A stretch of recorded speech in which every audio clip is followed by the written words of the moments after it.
This program features live coverage of an African safari and may include animal kills and carcasses. Viewer discretion is advised.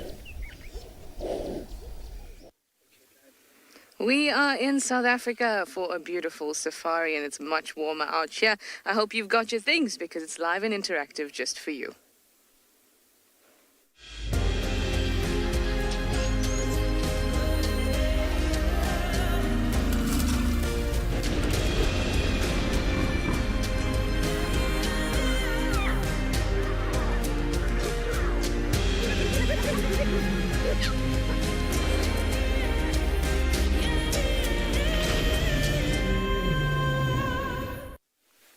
Good afternoon. It's much warmer, as I mentioned before, and I hope that all you guys are ready, and especially our kids. Welcome aboard, all our lovely kiddies. Remember, you can send your kids' questions to kidsquestions@wildearth.tv, and we'd love to chat to you all. My name is TRISHALA, and I've got BK on camera this afternoon, and we are around Gallego Pan, so that means it's going to be a water source, and we're going to get going. It's just around that corner. And hopefully somebody or something will be around so we can see them. And also have a look at a very special bush. That very special bush might have a chameleon in it. Now that's a little bit warmer. So let me send you over to Steve in the meantime to say good afternoon. He has a big surprise for you.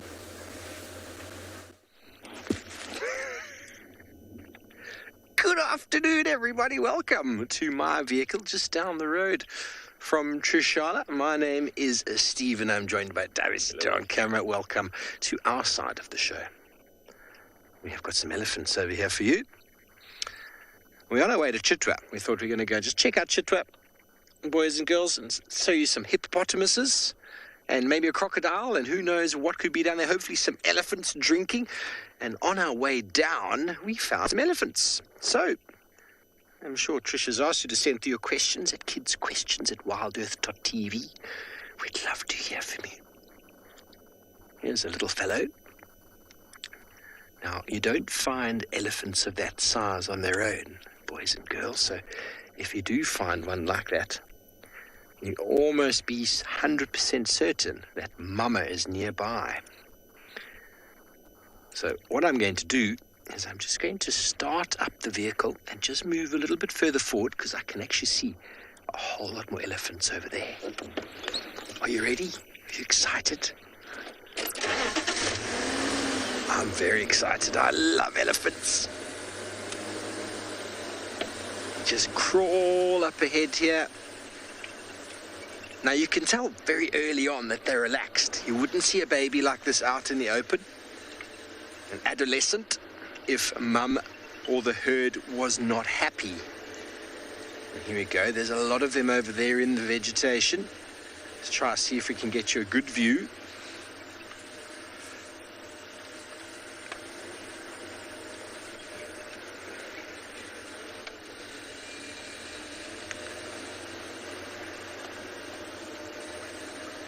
There we go, Davy.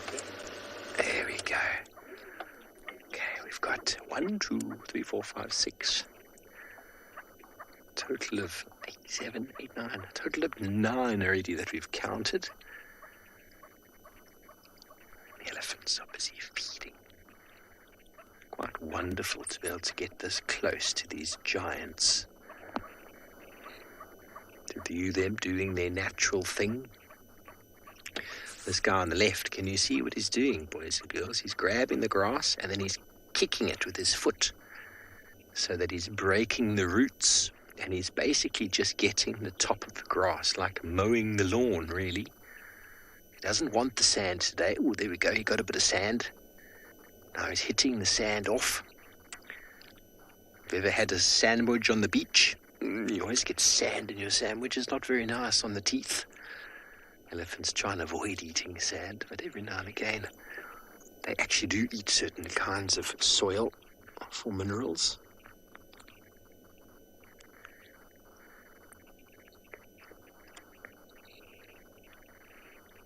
Hello, Millie, 9 years old. You want to know if elephants are solitary? Yeah. Well, Millie, no, they are not. They are herd animals.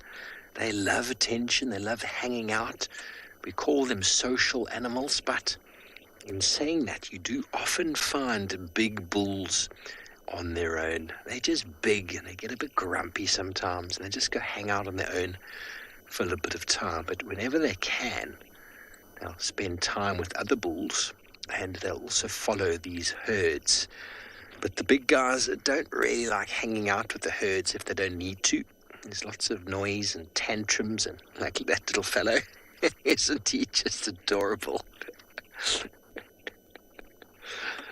He's trying to sniff out and see what's going on with us over here in well, just up the road, not too far away in Ngala and beyond Ngala. They've got a nice big elephant bull.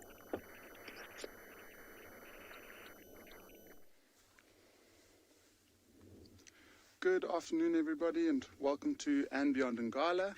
We've just found some very special elephants that are walking in the riverbed. My name is Eric, and behind camera, as always, is Owen. And we'll quickly have a look at these elephants before they disappear. They are walking. We've just missed them. They're coming towards a small little waterhole where they look like they were drinking. And where it differs from the elephants that you've just seen is that it's a different dynamic. So it's not a herd of elephants, but it's that one there in the front, a really, really nice big one, and then a slightly smaller one. And so it looks like an older, much more experienced elephant following, or getting followed at least, by a much younger elephant bull. And these two will basically just stick together. The youngster will follow this old one around and learn from him about the reserve and I guess just get some guidance. It's really, really nice to see such a nice big elephant like this.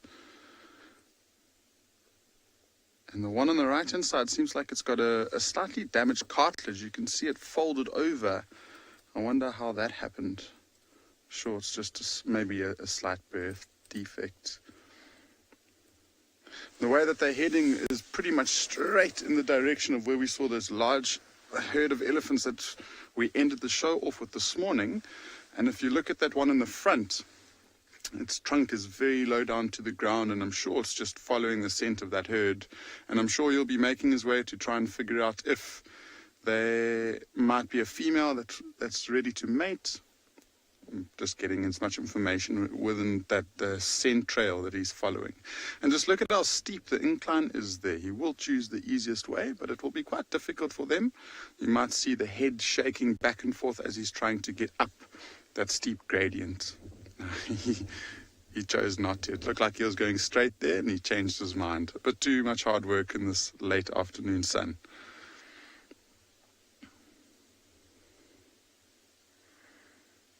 It's amazing how that young elephant bull, though, is just literally following in single file straight behind the older, more experienced one.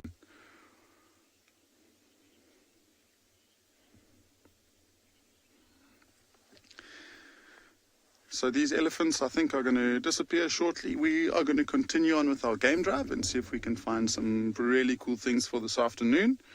We'll send you across to an unexpected visitor who's landed itself in a tree.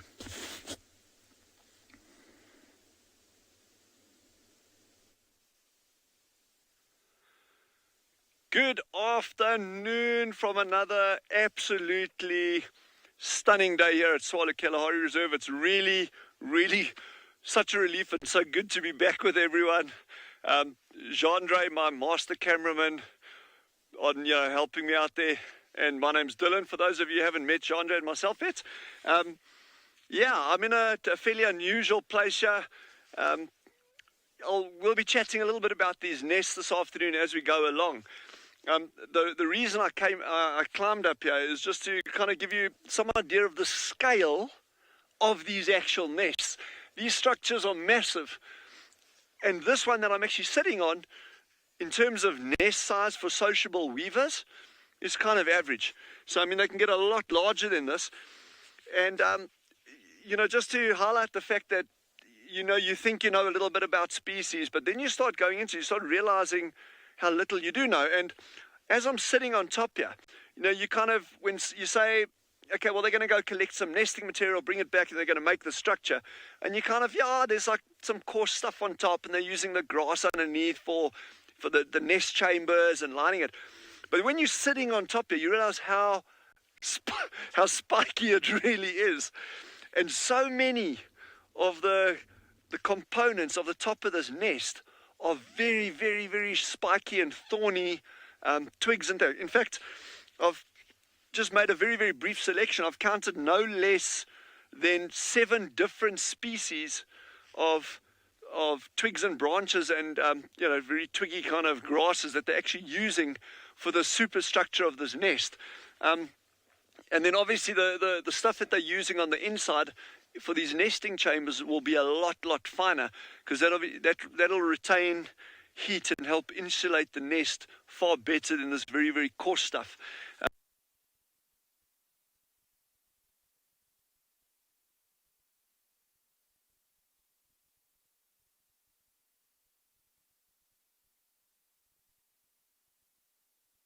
And be really big nests before these branches will even start breaking off. But one of the interesting features about where they choose to make their nests is, I don't know if you can see from where Jandre is there, how coarse this bark is. This bark is super, super rough, and that's when they start the initial nest with a little bit of nesting material. These coarse pieces here, they'll do it by actually starting to thread it in to trees with a very, very coarse bark. They can't do that on trees with very smooth bark, obviously. And as the nest kind of grows and then starts expanding onto the slightly smaller branches, then it creates that sort of superstructure of its own that further supports more the nest building. This is really, really amazing to actually be up here and seeing it from above. What I'm particularly interested in, and Jandre and I were chatting briefly about it the other day, is to see we are now pretty much going into the middle of winter here. We are getting well below 0 in the evenings. This morning we were pretty chilly out there, but we're still seeing a lot of these sociable weavers actually nesting, breeding, not nesting, breeding. So a lot of these guys have got chicks, but what we've noticed in areas where there's lots of grass, those are the nests that tend to be still having chicks and eggs now. Well, we don't know about eggs, but definitely chicks. A nest like this where the ground surrounding it is pretty bare, and there's a waterhole close by us, so you're getting that natural trampling effect, what we call a biosphere, the area of impact around a water point, totally natural. There's obviously less vegetation, and less vegetation in turn supports less insect life, which is very important for these birds when they're feeding the chicks. So that may be a reason why these birds aren't nesting at the moment and others are. I think what we're going to do is I'm going to try extricate myself from this tree somehow. Jandre is not going to film it because I'll make a complete embarrassment of it. But in the meantime, head back down to the low veld and see what they got down there for you. Wow, this is super spiky. Welcome back to the east, everybody. We have found a wonderful bird. You don't often see them on the ground. I must admit, this is probably the first time I've seen one coming down to the water to drink. This is a female Bateleur eagle. Isn't she pretty? A beautiful red face, the black on the body, a little bit of white on the wings. We've had a pair that's been breeding very close by for the last few years. Their nests are up in a big tree nearby. It's going to drink.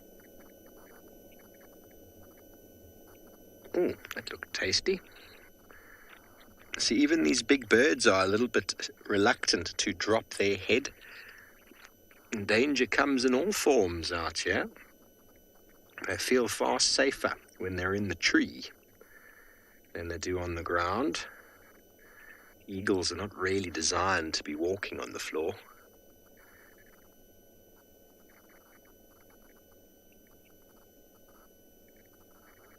The Afrikaans name is a berghaan, which basically means the mountain chicken. Am I right, darling? When you hear their call sounds like a chicken. It's really quite funny, actually. Afrikaans names in South Africa are incredibly descriptive of many of the animals and the birds.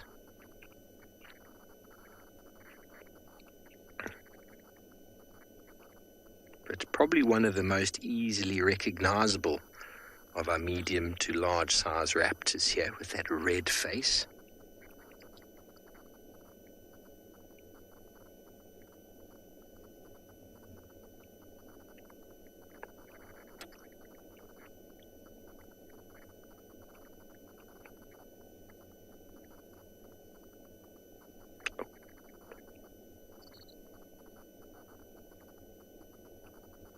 Actually hear it, can't you? When it takes off and the squirrels are shouting. There it goes. Oh, there we go. And underneath the wing you can see it's almost completely white with a little bit of black. Now just have a quick listen to the berghaan, the mountain chicken's call.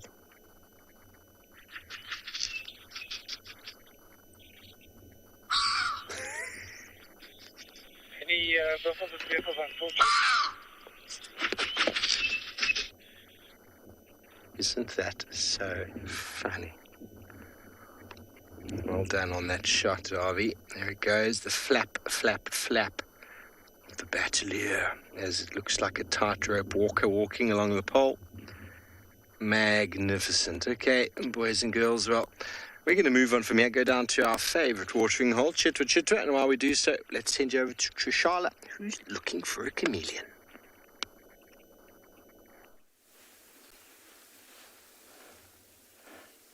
I am spying on a tree. It's a bit rude, not very polite to spy on trees. No, of course you can spy on a tree. It's just appreciating the tree. Now, why am I spying on this particular tree? This particular tree used to have a chameleon in it. So I'm just looking very carefully if we can find it. Now, kids, if you can see it, please let me know. Shout, BK, Trishala, I can see the chameleon.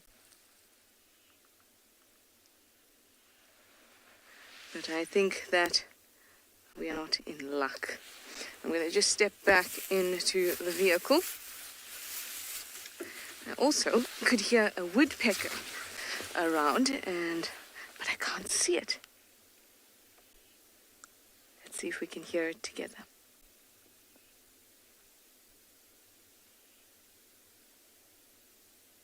It went quiet just in time.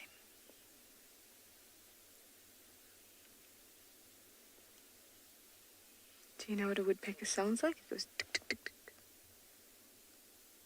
Tick, tick, tick, tick, tick, tick. Like something knocking a tree, because that's what they do. They peck at the wood.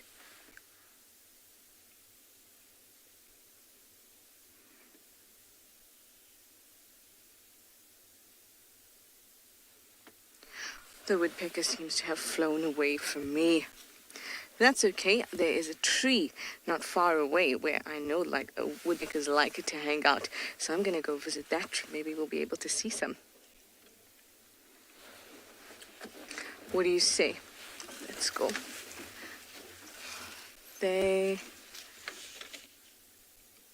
Just trying to listen again.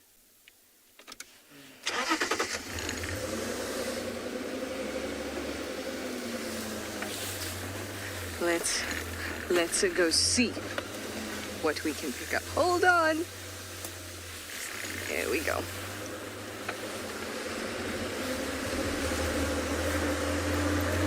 So this morning was very, very cold and the chameleons were not around, and that's because they're reptiles. So it's very difficult for them to do anything when it's very cold, because their temperature of their body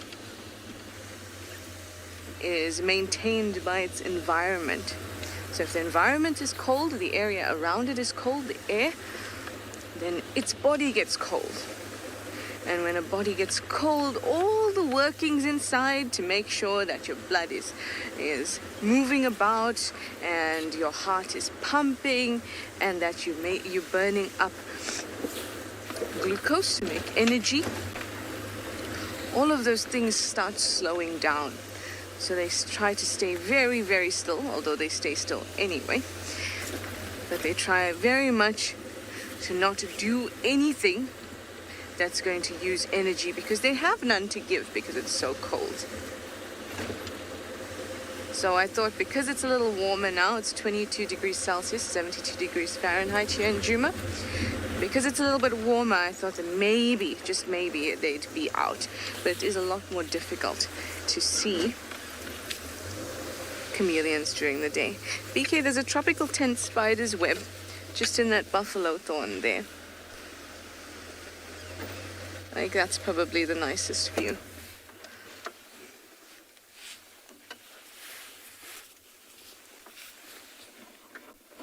There we go. Isn't that gorgeous in the light? Now that is the web of a tropical tent spider. And you can see at the bottom, it's like there's like a floor, and it looks quite dense, and along the edges there's sort of the tent that comes up. Now those bits of silk that are around that base are actually not very sticky, but the silk at the bottom is very sticky. So when animals or insects fly into the silk that's going vertically, they just bump into it and then they fall onto the very sticky silk. And that's how they catch their prey. Sometimes in the middle, you get a little egg sac full of tiny little spiderlings.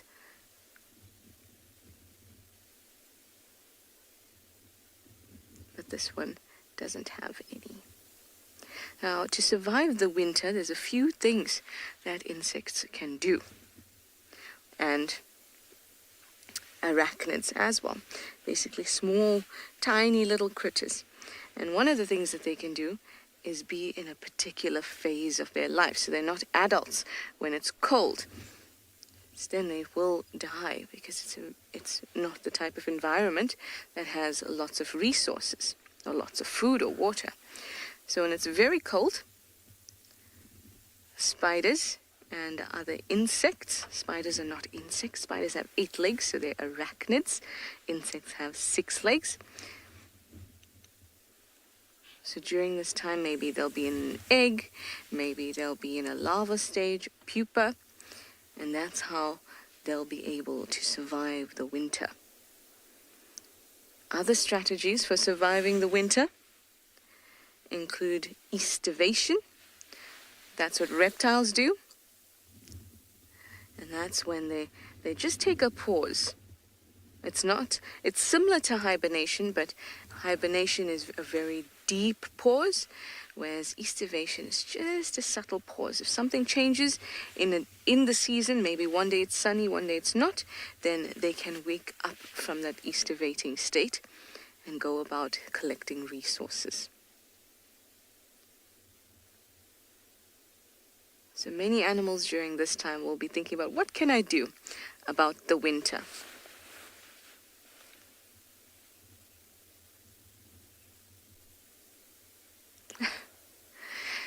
Chase, you're 7 years old and you have a very, very important question. A question that I myself contemplated last night. You'd like to know, can good things happen if you get bitten by a spider? Now, Chase, last night, during the drive, a spider web landed on my face. Well, I drove through it, and then the spider bit me underneath my eye.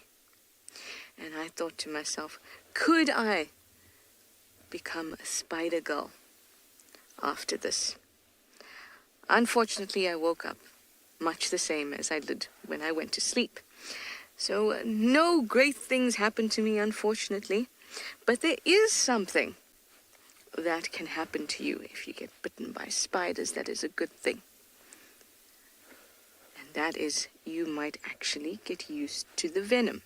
So the more you get bitten by spiders, and the same thing goes for snakes, your body starts to produce antibodies and other sort of defenses. It's not just as simple as antibodies. Your body starts to produce these defenses that are in your blood.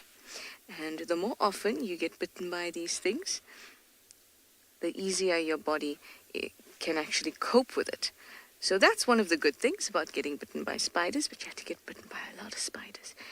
And it's got to be in small doses, and that's very hard to control. So people who have done this to try and protect themselves, like many herpetologists, who are people who work with snakes, they sometimes just inject themselves with a little bit of venom periodically, so they can get strong against it. But unfortunately, we don't turn into any type of creature after we're bitten by spiders. You'll just get a little bit itchy, a little bit tingly, and spider bites can sometimes give you some muscle aches, sometimes make you a little bit dizzy, or just feel a little bit weird. We call that malaise.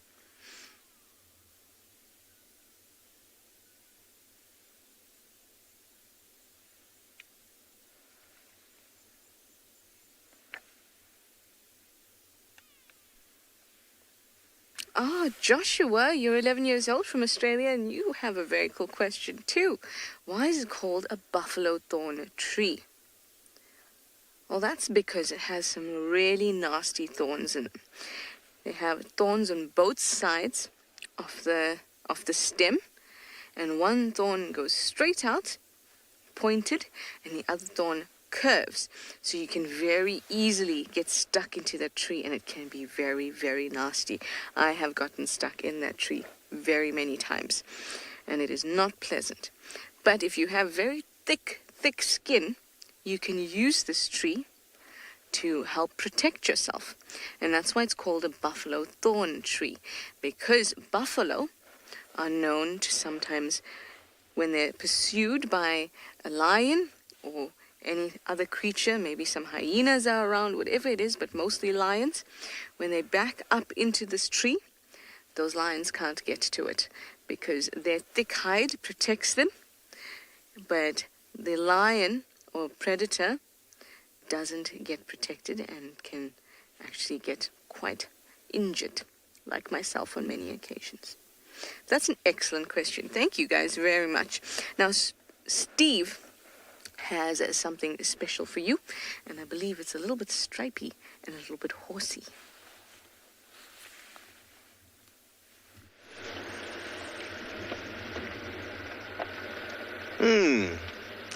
We did have something very stripy. It's gone now, unfortunately. It was zebra.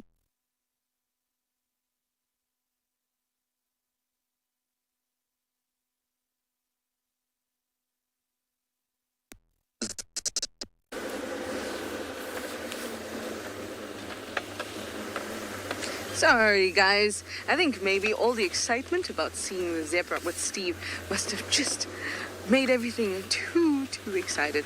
But that's okay.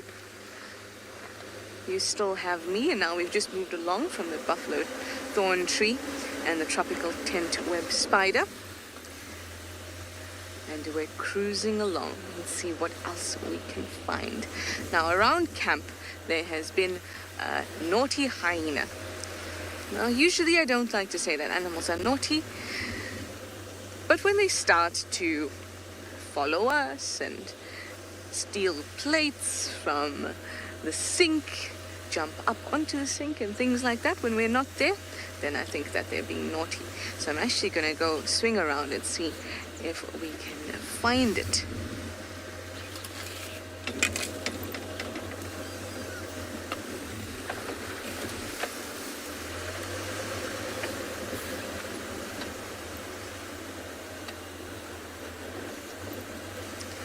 This hyena might actually be in the camp, so we'll have to just see about it. But I'm going to send you over to Dylan, who's scouring the trees, and I will get you back when I find something nice for you.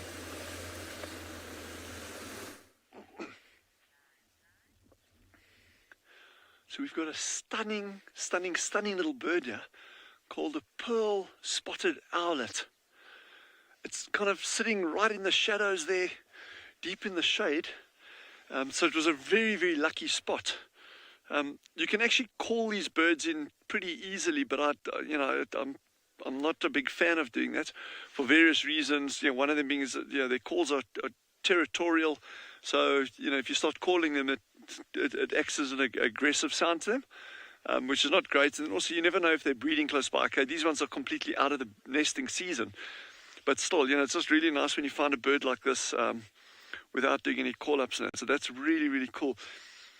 This little bird is a big predator on other birds. Genre's looking at me like, is that a little brown job? So it's a very big predator on other birds, and not exclusively, but if it starts calling or it moves, you'll often see birds will start following it and mobbing it. And so the argument is, well, if it calls and other birds start mobbing it, they can see where it is. Well, how's it ever going to catch a bird? And there's one line of thinking which is very, very interesting. They're saying birds will start mobbing this little owl. Okay, he calls and often will sit out in a prominent position. He calls, birds start mobbing him. Then he just sits dead quietly, not moving or anything. And over time, they start losing interest in the owl. And they kind of like forget about what he's doing. And that is when he starts catching things. That's the theory. That's one theory that's been put forward. In fact, you can see the birds landing on top of the tree now. They're actually aware that owl is that owl's actually in there. So you probably find that those birds were sitting watching that owl from a distance already when he flew in and landed in this tree here. And there's actually another little one somewhere inside. Genre probably won't be able to see it from where he is, but there's another tiny little bird in the canopy of this tree off to the left.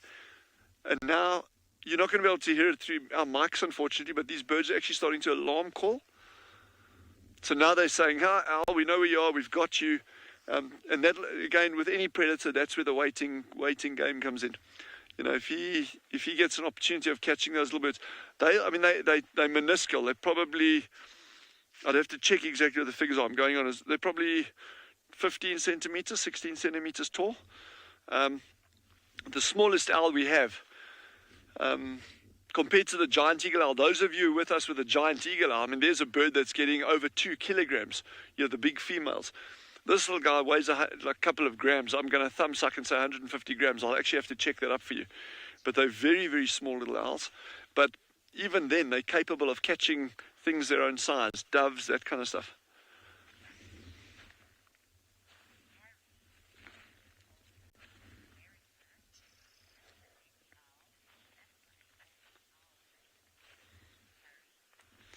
Harry from America, who's 8, has just asked a wonderful question, saying, is this a baby owl?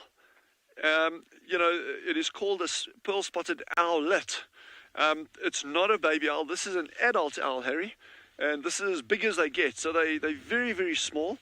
And the owlet just refers to the group of very small owls. But this is an adult bird that's sitting here.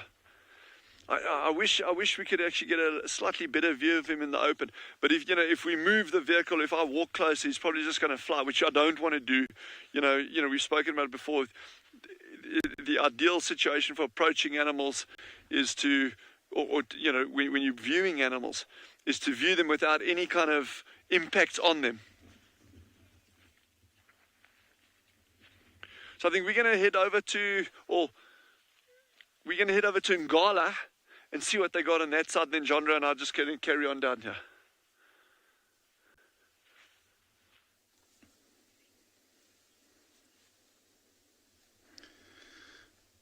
We've just come around the corner and seen a magnificent giraffe over here. You can see he's enjoying the nice afternoon light.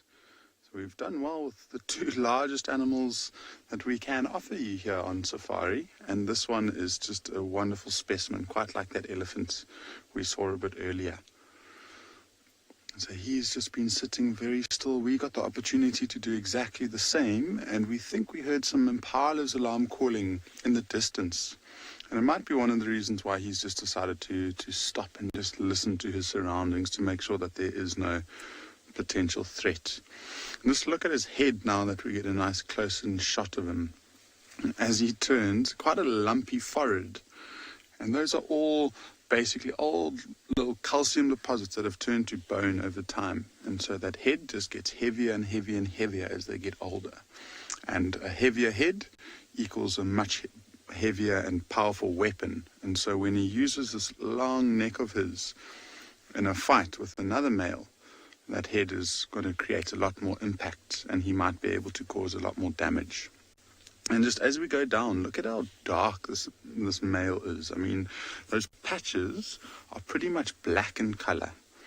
He's in such good condition. There's no little nicks or scars, and no real indication of his health deteriorating. So he's in real fine condition, all the way down to his very long legs. It was very cool.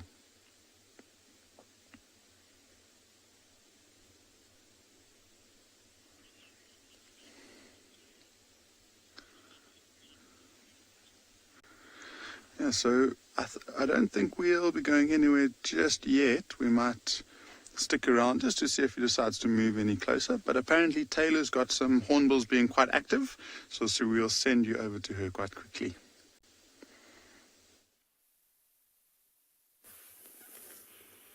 We had two, but now we're just left with one. At least it hasn't flown away from you yet.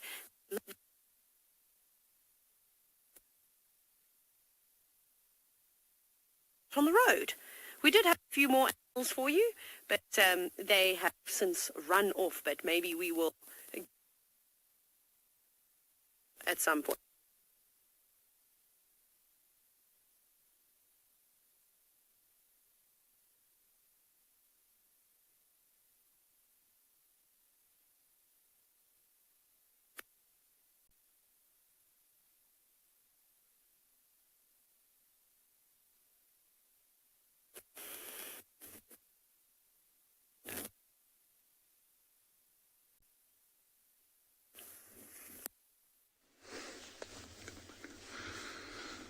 Yeah, sorry, apparently one or two little glitches with Taylor's audio. I'm sure it'll be sorted out very shortly. We're still with this giraffe, and he just looks like a statue. The only thing that's moving is that tail, and it's blowing around in the wind. See, if we stop there, Owen, just for a brief moment, you see on his right-hand rump, if you look very, very closely, it almost looks like there's two vertical scars that could have been caused potentially from lions, I guess, but that looks like it's very, very old. But just look at the chest and how the whole abdomen basically is moving up and down as he breathes. He's breathing so deeply. And see if you can follow his breath. He is completely relaxed. And just look at how much of the body. So that's all of the lungs. He must have ginormous lungs.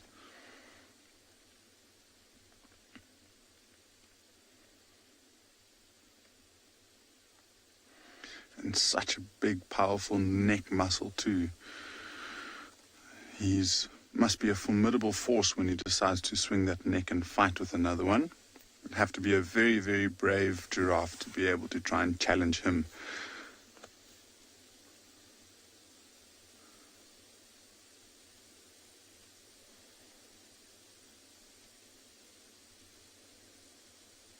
I just love how those ears are moving from side to side. So not only is their eyesight really good, but they depend on their ears too, to just make sure that there's nothing moving very close, and that could be a potential threat. And you see that one is focused on us a lot of the time, just making sure we're staying at a reasonable distance. If we were to get any closer, or if we were to hear the footsteps of us rustling up to him, he would probably react a lot more differently. But just listening to us and making sure that we're not trying to harm him is more than enough for now. I'm surprised that we haven't seen any oxpeckers on him. I can hear one or two around, so we might get... Oh, there we go. Just as I say that, it lands in.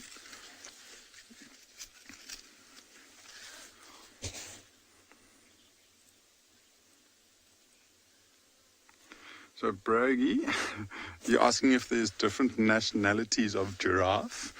And I'm not sure how many giraffe have passports, so I don't know if I'll be able to answer that for you. But there are different species of giraffe. And in those species, you get different species in different countries. So I guess you could call them different nationalities. So in South Africa, we get the southern giraffe or the southern African giraffe. And then once you start moving north into the continent, you get different giraffes. And I think, if I'm not mistaken, if it's not subspecies, it's individual species, there's about 9 different subspecies or species. And the way that you tell the difference is by the patterning on the coats. And one of the most picturesque giraffe species, for me at least, is a reticulated giraffe that you find all the way up in East Africa. And they've got it's almost like squares in their patterning. You get another giraffe called a Rothschild giraffe, and they've got a lot of white in between those dark patches of coat. I'll see if I can show you quickly. Here we go. And if you wouldn't mind, just to show you what a few of the species look like, and they're very, very similar for the most part. And these are just a couple of them. So this is the reticulated giraffe that you find all the way up in East Africa. So very, very beautiful. You see very thin lines and very rigid markings. And then the Maasai or the Kenyan giraffe. And then this is the Rothschild giraffe that you find. Oh, sorry. There we go. Sure. All the way.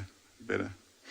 And then the Rothschild giraffe with a lot of white, and then this is the one that we find here. So I don't know if there's any more out there, but those are all just different subspecies. There we go. So that, I guess, could count as different nationalities.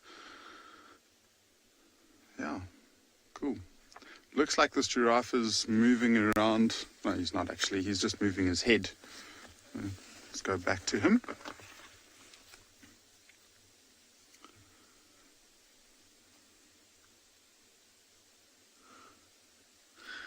Yes, a few comments on how well used this book is. It's the first book I started off when I was guiding.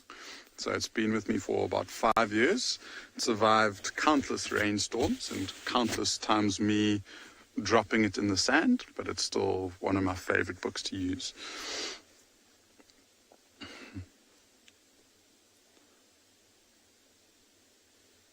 Just look at his eyelashes too, how long they are.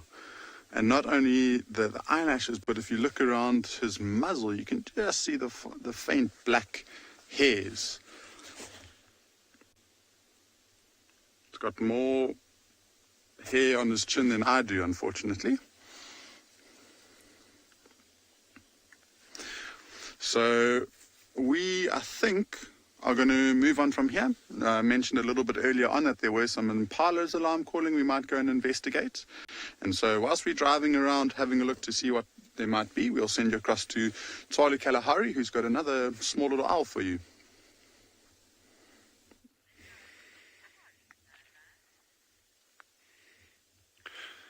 So we've just got a much better view of this little pearl-spotted owlet. The birds just started harassing him in the tree that he was sitting in, and then he just flew out into the open. Another interesting thing about these birds that I love, and there's a lot of examples of this, is it's a kind of mimicry. So mimicry is using a color pattern or a shape or a design that looks like something else to try to fool another organism into thinking that you're not what you actually are. And he's got 2 beautiful, what we call eye spots on the back of its head. So whenever he's facing away from you, you see these 2 black spots that appear to be eyes. And the thinking there is that any predator that may be approaching it from behind would think, well, it's actually being watched and not go for it.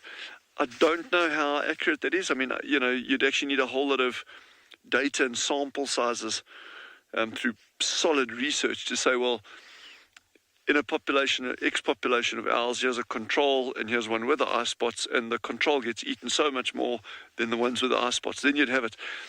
But that's the thinking behind those eye spots. And very often you just need really kind of dig down into these things and say, well, is that actually why they've got those eye spots? It may even be Perhaps I'm just thumb-sucking it. Perhaps it's mate recognition from a distance. You got little birds. So you see how cryptic they are. Oh, okay, there's another owl there. I can go in. Their primary predators would be other small raptors, what we call accipiters, little goshawks and things, and other owls. So I'm not going to go too close. I don't want him to fly off there. But yeah, that's just nice. It's just nice to see him sitting out in the open and that. And then we just follow me, walk with me, and I'm going to show you something really interesting. Remember I was telling you that he catches little birds. That's his primary diet. But if you follow me up to this tree here, and when we're in the bush, and our colleagues in the Lowveld, Pinder, Ngala, Djuma, all these places, they're all doing it as well. And sometimes it looks, it's so easy. But when they're showing you things like leopard or buffalo, elephant, they're actually looking at a whole lot of clues along the way as well. Within the environment, I think one of them has just been hearing impala alarm calls. So instead of saying, there's an animal making a sound, you're actually interpreting that. It's like, well, that impala's sound is an alarm call. It means there's something going on. So I hope but if you look at this branch, at first glance, it appears it's a normal tree. But then you start seeing there's a little white patch on the branch. Midway up from where I'll point it out to you over here. There's a little white patch. It's bird droppings. And you think, well, what bird? Then on the ground, I see some more. So coming back to the tree, when you come closer, then you actually start seeing, hang on, there's a whole lot of feathers in this tree that have been stuck on the tree. So actually, what's happened here, you've had a raptor, a bird of prey of sorts, that has caught something, and there's another feather on the ground. I'll grab it for you, so Jean doesn't have to go down there. There's a feather from a dove on the ground. So a raptor caught a dove. It could be a Lana falcon. It could be one of these, what is this little owl called that I told you now? Thank you, Mr. Roberts there, pearl-spotted owlet. But going by the size of the droppings here on the ground, I don't think it's a pearl-spotted owlet. There's probably more likely to be some, like a pale chanting goshawk or Lana falcon or something. But anyway, so you piece your environment together. You don't just go and like, there's an impala or there's it's a white patch on a tree. Try and interpret that. And again, if you're in your garden, there's fun little clues all the time. Holes in your vegetables. There's something eating your vegetables, then you go look what it is. So, it's about interpreting the environment that you're in. So we're going to carry on driving and interpreting what we're seeing here. And it's great having you with. But in the meantime, I think head over back down to our colleagues in the Lowveld. I think it's Dave. They've got something really cool for you as well.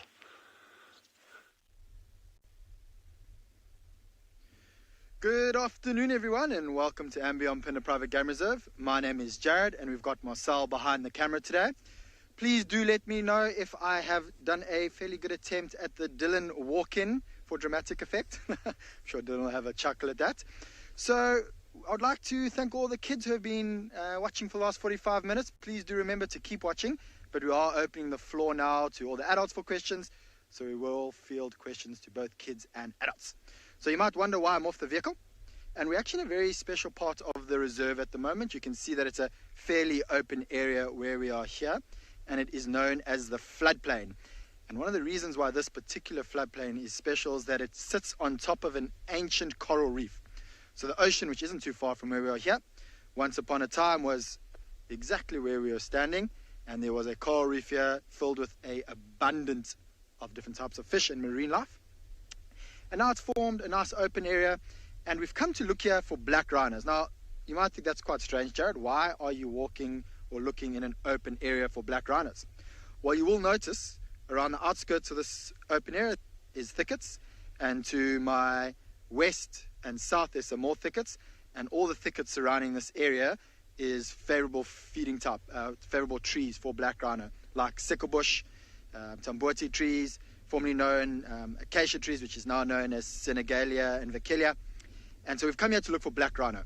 They do move through this open area. You can see lots of small shrubs coming out, and they will target these smaller shrubs. But we do have some evidence of black rhino over here. So we have what is known as a rhino midden. Not as big as what a white rhino midden is. So you'll see that there's some dung here, and there is some older dung over here. Now, the reason I know that this is black rhino is if you have a look at it, you'll see that it's got a little bit of a reddish color to it. Now, as this dung starts to dry, from the tannins that this black rhino gets from the trees that it feeds in, it starts to dye the dung red. But, elephants could have a very similar color dung because they do feed on trees and their dung does have a little bit of a reddish color to it. There is something else in this dung, which is a telltale sign. Now, I'm not sure if Marcel can zoom in that close, but you'll notice that I've picked up a branch. So this dung is full of branches. Black rhinos being browsers, they eat on branches. And you'll notice that the branch has been cut off at about a 45-degree angle. And when a black rhino bites off a branch with the shape of the teeth, it always cuts it off at a 45-degree angle. Whereas if it was an elephant, you might have a branch like that, but because of the big molars that an elephant has, you'll generally find that the black rhino, not the branches, would be broken up like that and not have the 45-degree. Now, this plays quite an important part in the ecology of this area, and it will attract lots of interesting creatures and animals. So insects will be attracted to these dung piles, and then birds will be attracted to the insects that are feeding on this dung pile, as well as the seeds, the grass seeds that could occur in this dung pile, more so with white rhino, but you will see it with black rhino. And then honey badgers and white-tailed mongoose who come out at night to feed on insects, particularly in summer when we've got dung beetles. They'll come and scratch around in these dung piles for some dung beetles.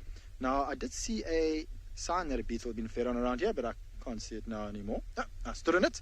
So if you have a look right over here, here is the wings of some sort of beetle. I'm not sure exactly which kind of beetle it is. You'll notice two things when you look at the two different dung piles. You'll notice that this one is quite intact, and this pile over here is kind of been brushed all over the place. So this is a much older dung pile, and that is because the birds have come and they've scratched around through the dung and spread it around a little bit. This dung pile, on the other hand, is probably maybe a couple of days to a week ago. It hasn't had too many birds coming to feed on it. Now, I do suspect that this particular dung pile might be from a female rhino. So female rhinos, they aren't territorial. You often just see them drop their dung. Whereas this dung pile, although birds have kind of scratched it open a bit, it is stretched in quite a bit of a distance. And what the male will do is, as he starts to drop his dung, he'll kick his feet backwards, and the dung will hit his feet, and his feet will also push back on the dung like that, and therefore he'll be getting his scent all over his feet from the dung. And as he walks throughout his territory, he will put his territory or his scent mark all around. We've got some more dung here. So you'll notice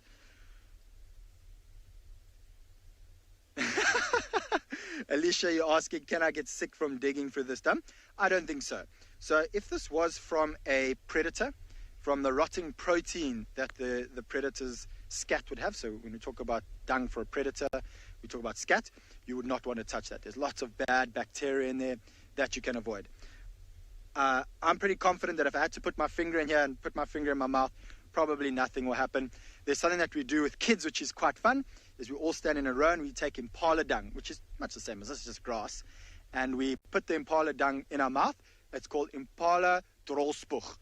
And you try to see who can spit the impala dung the furthest, and to my knowledge, no one's ever got sick from that. And while we're on dung, you'll notice I've got a little bit of dung here. And when I look at this dung, I can't help to think that it looks like the icing on a cake. And basically, to me, what it looks like is that someone's taken, I don't even know what you call those fancy McGafters that you squeeze icing onto cake and you make those patterns. But to me, that's exactly what that dung looks like. And so we know, judging by the size and the shape of the dung, this is from a wildebeest. Now, a buffalo dung can look a little bit similar to this, but you will find that the buffalo dung is a little bit larger. And we do have some wildebeest. I'm not sure if Marcel can see it where he is, but we've got a nice large herd of wildebeests off in the distance. I'm just going to reverse so Marcel can see it. And while we're looking for black rhino, I do expect to find big groups of wildebeest, zebra, potentially white rhino here. As the evening starts to set, giraffe love to come into this open area to sleep where it's safe. There we go, Marcel. You can see the herd of wildebeest over there. And I don't see any black rhino yet, but what a treat it will be if we can find some black rhino, don't you all think? So, I think I'm going to carry on. Let's go see if we can find something special like a black rhino. Could be white rhino around here as well, which will also be nice to see. All right, so while I go look for one of the pachyderms of the bush, the black rhino, let's head over to TRISHALA, who's got a pachyderm that likes water.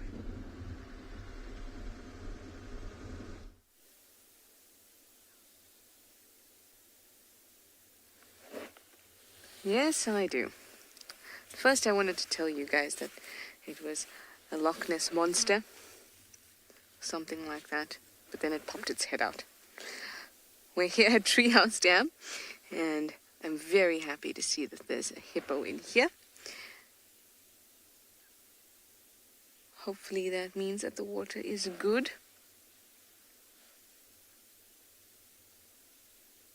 It's very peaceful.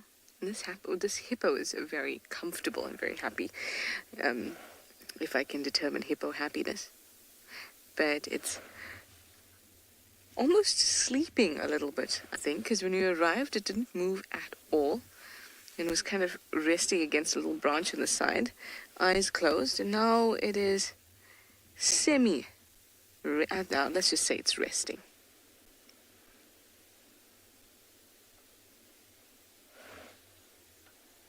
I can hear some ellies in the distance too. I love to just stop and listen sometimes, even if not for anything specific, but just to the sounds of the bush, because you really can hear sound all over and of different kind of pitches and tones. It's just beautiful. This guy is oh, good morning or good afternoon to you.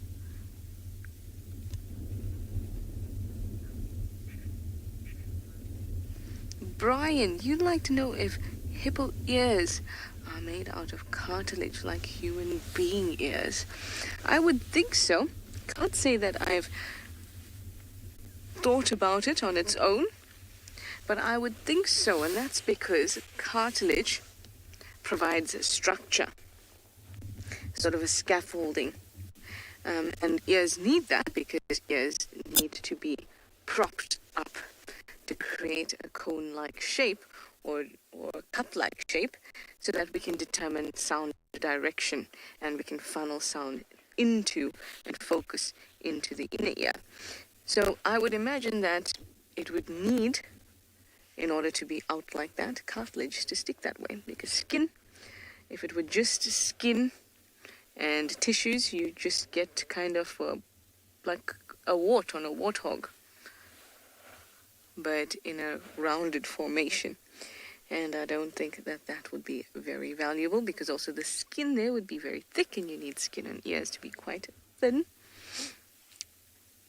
So I can't imagine that it would be made out of anything else other than cartilage. Much like your own ear, it's not only cartilage, it's cartilage, there's other tissues, there's skin. The amounts of which of those things may differ, but I suspect very strongly, in fact I'm sure there is cartilage in this construction of a hippo's ear.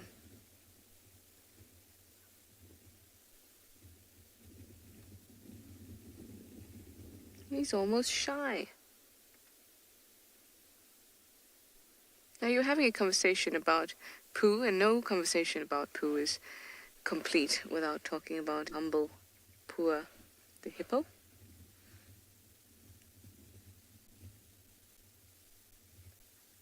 And it chomps on grass constantly, and occasionally feeds on floating carcasses and other things that may anger it close to or in the water. Nibble on it gently,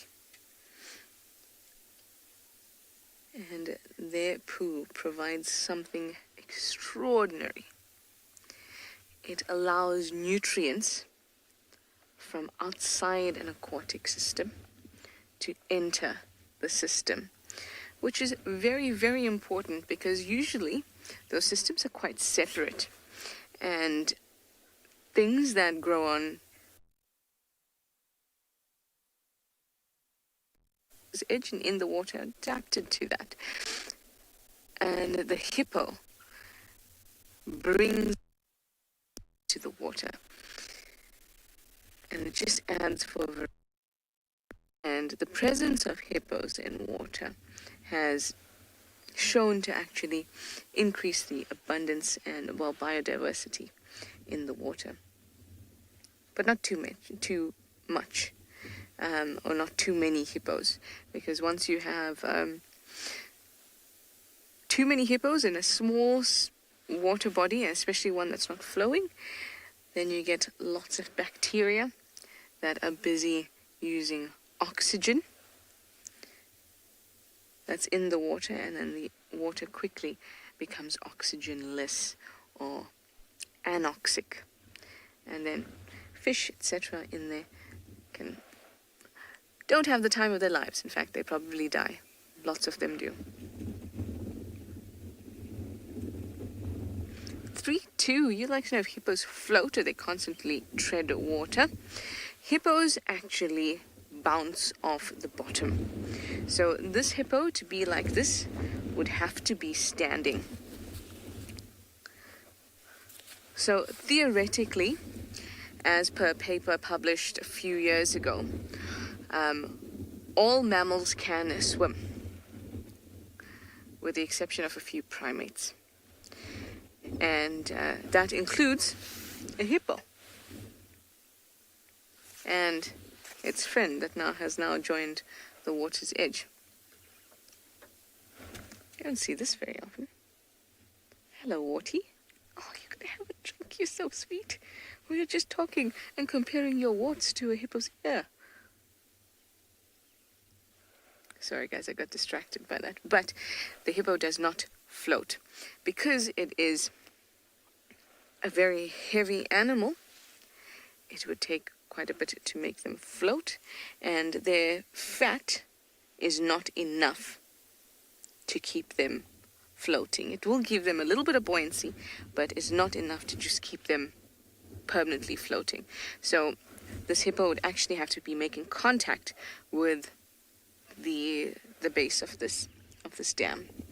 And when they move through the water, they look a little bit porpoisey, that they push off and bounding through the water, sink back down. Oh, hello you two. Red-billed oxpeckers. The water's edge is just not good enough for having a drink.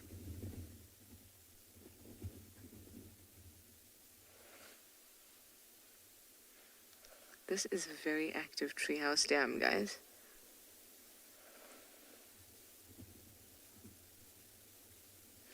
Dylan, that is an interesting question. You'd like to know if hippos can roll their eyes back like sharks do. Let's first chat about why sharks do that. Sharks do roll their eyes back, especially when they're going for a prey item. They don't just do that whenever they feel like it. That is an attempt to protect their eyes. So they roll it backwards, but it's not fully backwards into their heads. It's just a little bit back, and an initiating membrane comes and covers their eye. Now that is so that they can protect their eye when they're going after their prey. Hippos don't have prey. They are grazers. So they don't have to invest in any sort of adaptation to roll their eyes as they approach something with speed like a shark does. So hippos do not roll their eyes back into their head while they chomp on grass, or in any instance for that matter.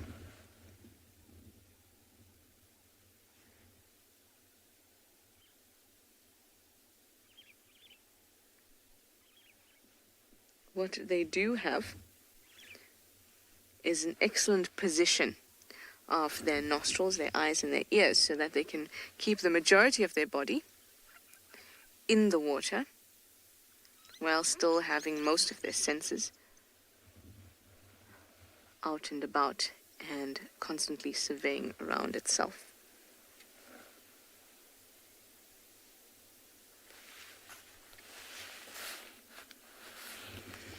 Remember that they do, as much as they spend a lot of time in the water, they do spend a lot of time out of the water as well. Because when they feed, they come out for many hours a night, 4 to 8 hours a night. Average is about 6. And they'll graze around, eating and then coming back.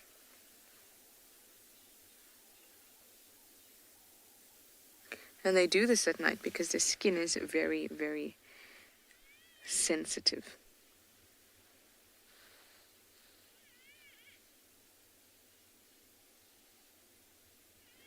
Like most mammals, it does have an nictitating membrane, in fact, like most animals. But that is to protect its eyes when diving and things like that. And it's just over their eyes as usual. Shengi, you'd like to know if hippos get angry or aggressive at animals that are drinking? It depends. It depends on whether it feels like its territory is being invaded or threatened. Like you saw now, that warthog came through and had a drink. And this hippo did not even flinch, didn't even go and have a look. So it depends. Sometimes hippos may have had lions at the water's edge and crocodiles bothering it or whatever it is.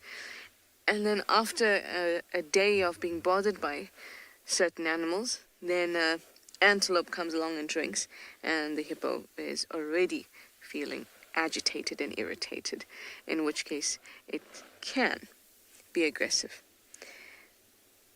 But it is not a rule. Definitely not a rule.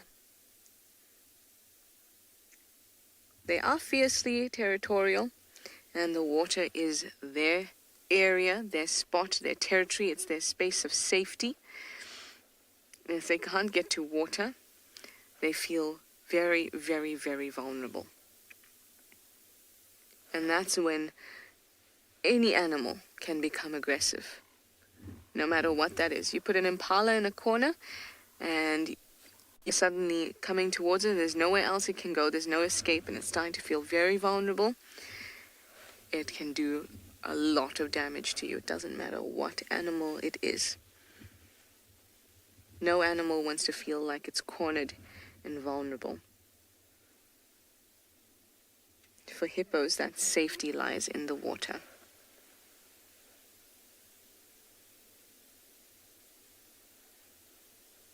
Hey Albert, how are you? You'd like to know if alligators ever attack the hippos. So we don't get alligators here, we get crocodiles. And in our particular reserve, in our area in South Africa, we have Nile crocodiles. And they're very, very large.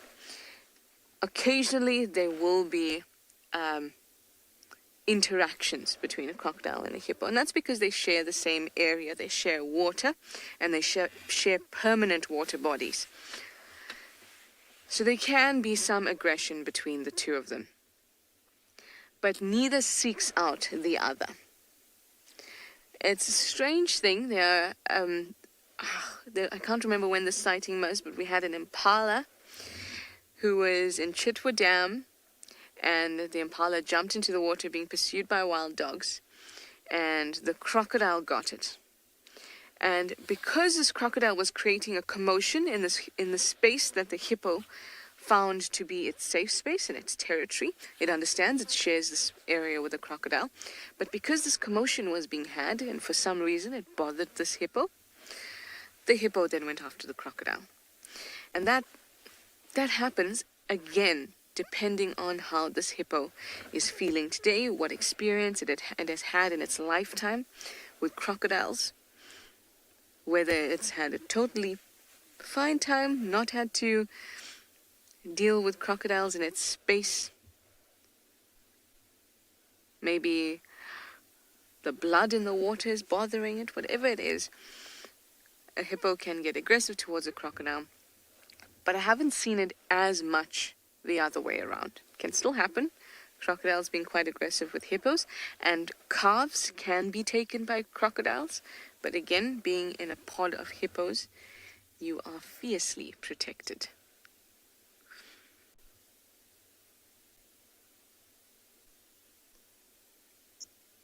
Oh, Passengers are back.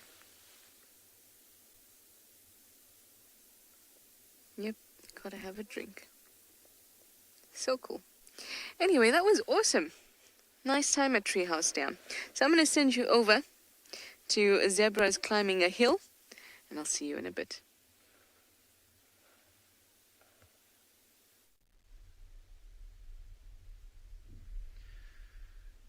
So apparently we've been speaking quite a lot about the different types of giraffe, and so obviously in South Africa we get various types of zebra. So these zebra that we have at the moment, they're known as the plain zebra, or used to be known as Birchall's zebra, and they're probably the most common zebra that we get in Southern Africa. You can find them all throughout Southern Africa. And one of the other zebras we get, which you find more in the Cape, is known as the Cape Mountain zebra, as well as the Hartman's Mountain zebra. They're two subspecies of each other. Now, one of the big differences between the plain zebra and the Cape Mountain zebra is if you have a look at the bellies of these zebra, do you notice how the stripes join up right at the bottom? So their stripes continue all the way down to the bottom, where the mountain zebra generally has, or not generally, it does have a white belly. I'm just trying to see in my book quickly if I can get an example. And something we noticed in this particular group of zebra, also some call them a dazzle of zebra, which is quite a fancy little name for zebra, is that a lot of them have scarring on them. And I can't see the one now. I think we've just lost him. We could see one of the big males or stallions of this group survived the attacks of a lion. There was quite a big scar on him. And quite a few of the other zebras had little scars. And those were all the males, and that would have been from fighting with each other. So I do want to edge forward a little bit. I think as we rise up a little, you'll see that it's actually quite a large herd of zebra here.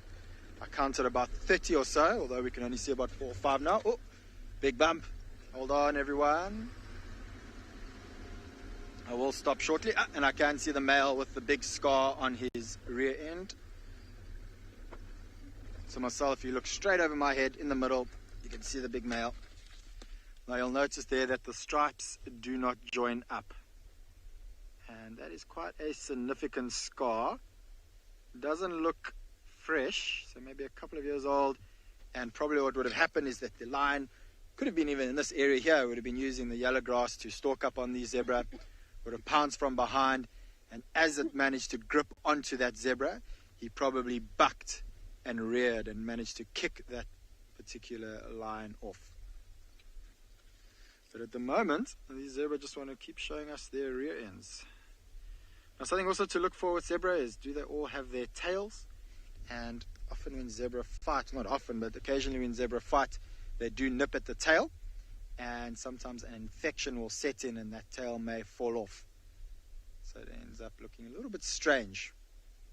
And poor zebra do need that tail to flick off flies, although they have a very clever adaptation to be able to help the flies. You'll see that they're black and white, and some recent research that has been done at one of the universities in England, they've been able to prove that the stripes of a zebra actually confuse the eyes of flies, particularly the tsetse fly. And with slow motion camera, as they started to film the flies starting to land onto the zebra, the flies would kind of bounce off. They couldn't land very well. So that is one of the few reasons why we might think that zebra have flies.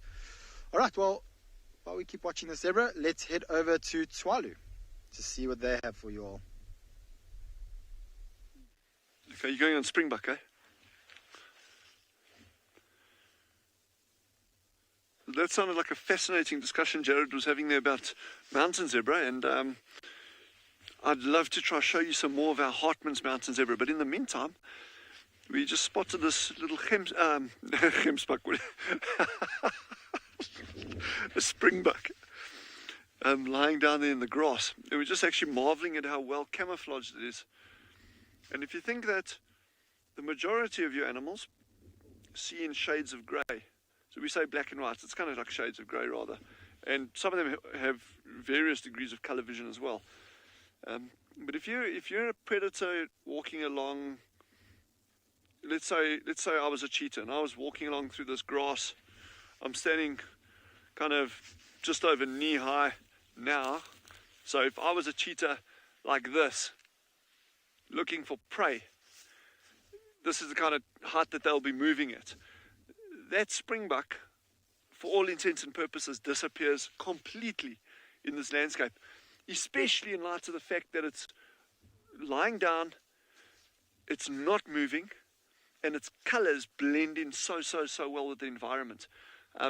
Coupled with an animal that's not seeing in color, that springbuck just becomes a non-entity for this cheetah. Some animals will use their sense of smell to actually locate prey. We know this. Honey badgers are well known for that. Then a lot of your scavengers, things like hyena, jackals, they will hunt using sight and smell and hearing. But a lot of your other animals are just going on sight. So, that kind of behavior there, I mean, we're not a threat to that springbuck whatsoever. So there's no, it's not freezing because we're here. But very often animals will exhibit what is known as freeze behavior. So a little steenbuck, it's a tiny little antelope like this, and hopefully we'll see more. It sees a predator, the thing just like freezes, dead still. And if that predator carries on moving, as long as it's at kind of a 20, 30 yard distance, that steenbuck won't budge. Hares, rabbits do it as well. Some of you may have seen the cheetah hare incident. That freeze behavior obviously didn't help with that particular individual, but very, very often it actually does help. So freezing or sitting still like that is a very important part of animal behavior. That springbuck's probably just ruminating. I don't think there's any, it certainly doesn't appear to be in any way concerned. It's aware of us, it's alert to our presence, but it's not worried. Now we just need the cheetah and the leopard. Ta-da!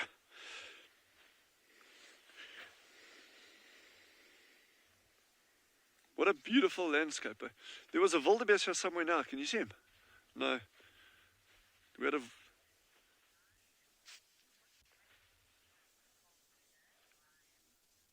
Ryan has just asked which animal enjoys the cold weather.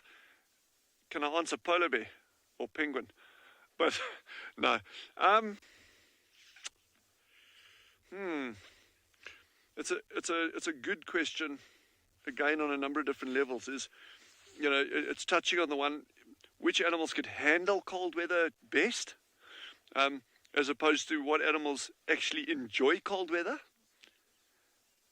And yeah, what was that? Mosquitoes. Chandra is loving the mosquitoes at the moment. We've got like 5 left on the whole reserve after this cold spell, and I think they're all in Chandra's room by the sounds of it. Those poor mosquitoes.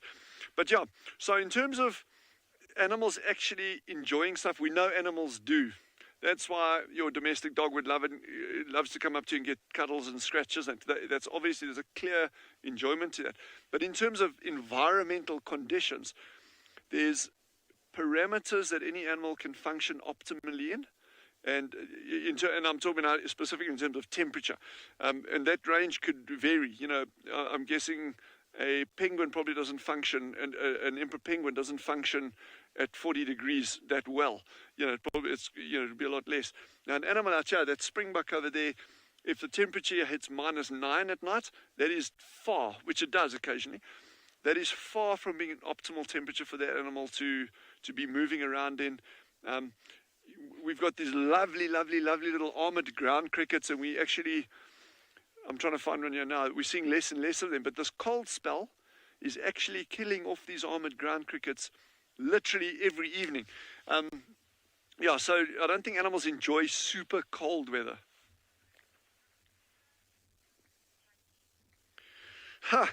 Now we're getting to the other ecologically good questions there. It's like, Jackie has just asked, what is the importance of a mosquito?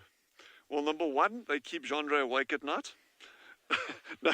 No. So mosquitoes are critically important. Now, when one thinks of mosquitoes, one thinks immediately of, it's an irritation. It's, they're just buzzing around my head. They bite, they carry malaria.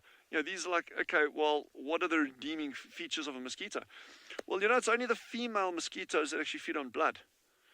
The males are very, very, very important pollinators.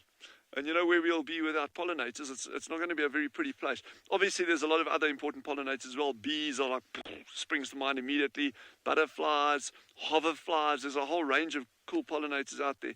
You know, sunbirds, hawk moths, you know, there's lots and lots and lots. But mosquitoes are and can be in many instances very important pollinators. And then then there's the other side of it. Well, what about food for other insects, spiders, scorpions? If you get little bark scorpions, get mosquitoes landing, they'll eat them. Bats love mosquitoes. I mean, I'd imagine if I was a bat flying around, I'd be gobbling up mosquitoes just because there's so many of them. Not necessarily here at different times of the year, but if you at down on the east coast of South Africa, in the middle of summer, height of summer, it's hot, humid, there can be tens of millions of mosquitoes all over. The bats must have an absolute party when those things are out, because so mosquitoes really, really are important, and it's like a nice little take-home thing for all of us. It's like, you know, when you see this mosquito buzzing, you know, just think like, well, do I really need to whack it, or can I put a mosquito net over my bed? You know, something like that. On that thought, Jandra and I, we're going to keep ambling down towards the mountains. Then from there, we're going to do a little loop back towards the dunes. And yeah, it's just so great to be out again this afternoon. Sure.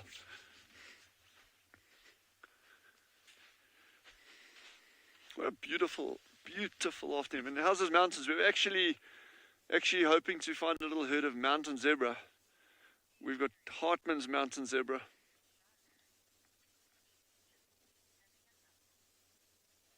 Yeah, we're not having a huge amount of luck with finding mountain zebra, but if we do, we will definitely stop.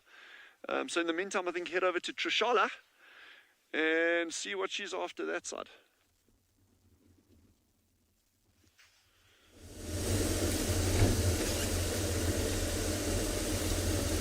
Dylan, I'm after you. I'm after you for talking about the importance of mosquitoes. They bite me so much, so much. Of course, they do play a role in the ecosystem, as Dylan was explaining. But an article that I read, by the way, brackets, this is a great way for you to understand how a personal opinion of a scientist can affect what information, even however relevant it is, will affect what's being said. I read a paper on how little impact removing mosquitoes from the ecosystem would have. But see, it was a single paper, and because of my bias, I read it. I think it's a valuable lesson. And now I believe it because of my personal experience with mosquitoes.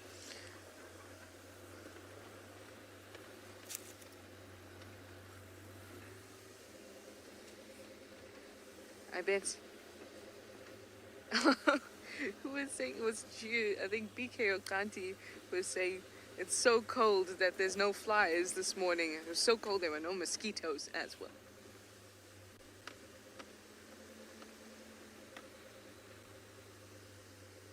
Hi, Carol. You'd like to know if animals can get parasites from vectors like a mosquito, or tsetse fly.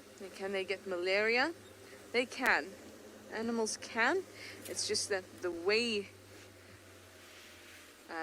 that it works in them is a little bit different. So malaria is quite a complex life cycle that depends very much on the type of antigens on your blood. So you know when they say you're type A or type B or type O. Type O means you have none on your blood surface, so no lock and key. And then A means you have them, and AB you have A and B type.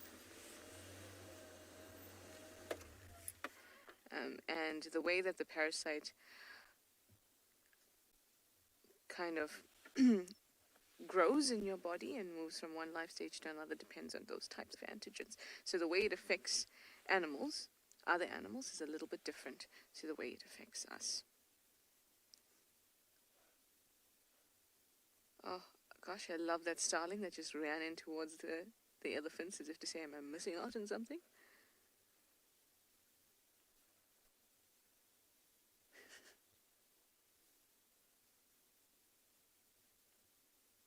Just passing by.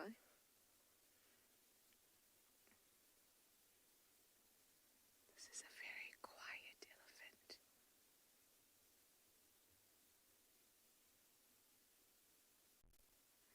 Joy, you'd like to know why mosquitoes bite some people more than others? That is a really interesting question, and the answer might surprise you. It doesn't have anything to do with blood type. It does have more to do with how much carbon dioxide you produce. Sounds weird, right? But that is it. So if you are breathing more heavily and producing more carbon dioxide, they can actually detect carbon dioxide. That's how they zone in on you in the dark, etc., is that they can detect carbon dioxide. So the more carbon dioxide that you produce, the more easily you are found by a mosquito.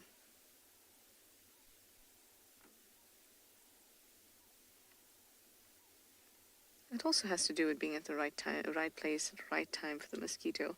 I obviously tend to be at the right place at the right time to be bitten.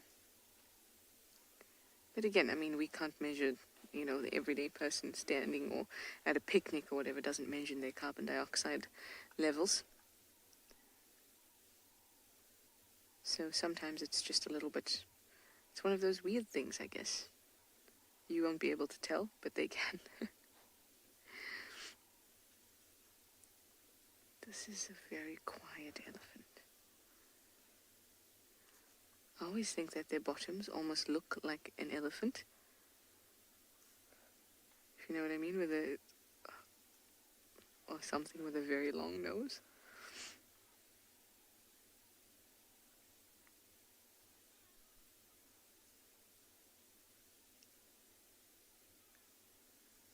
Oh, why, thank you very much.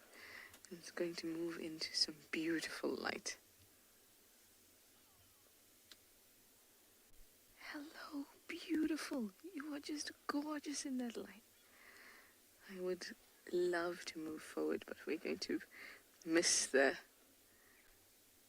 just how glorious this is because it will move off if I try to.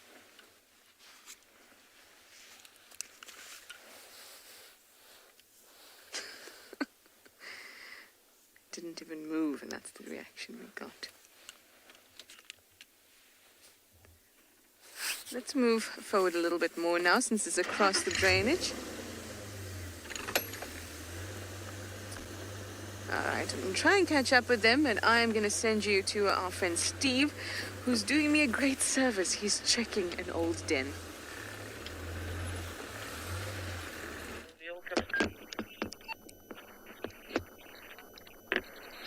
Welcome back, everyone. Well, we left Chitwa without too much going on over there. Had a couple signal issues, so we came back onto Juma and we found tracks of a female leopard on her own. So we've been looking. Thandi has got a little boy, and this is a den that Thandi's two cubs were born in. Am I right, Davi? Yep. And her previous litter was born in, and I think a litter before that. This has been a well-established area. It's well hidden. It's just a little recess in the riverbank. So we just poked our nose in. Thandi's tracks got a little bit confusing in the riverbed just before, so we thought, let's go check. We couldn't find her boy's tracks with her. Got a little 3.5 or so month old boy cub with her. The cub tracks were not with her. So last time I saw them, up that way, and had a track of her from yesterday, I only found her this morning, coming out of a drainage line there. So we're going to go back, see if we can maybe find.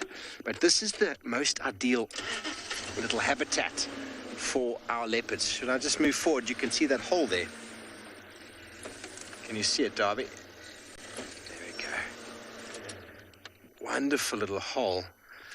And the Unkuhuma Pride also had a few dens up and down this river. So it goes to show how these animals pick very similar sort of areas.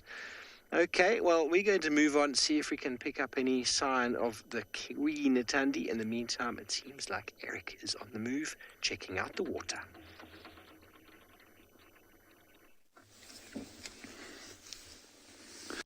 We've come to one of the largest waterholes that we have, at least in this part of the property, on Ngala. And I think we might have missed a herd of elephants. You might just be able to see the very, very last one moving away into the bushes. I think it's literally just disappeared.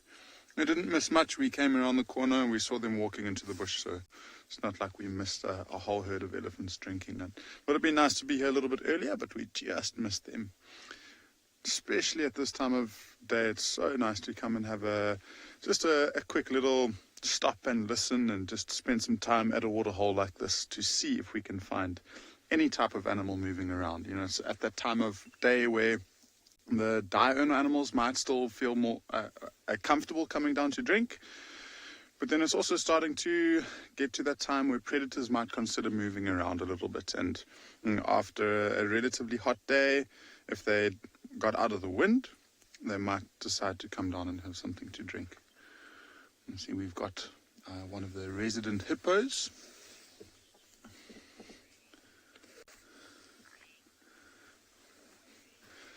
O-grade, you're asking if this is a man-made waterhole, and it is. It was actually built, I think, somewhere around 1966, somewhere around there, if I'm not mistaken.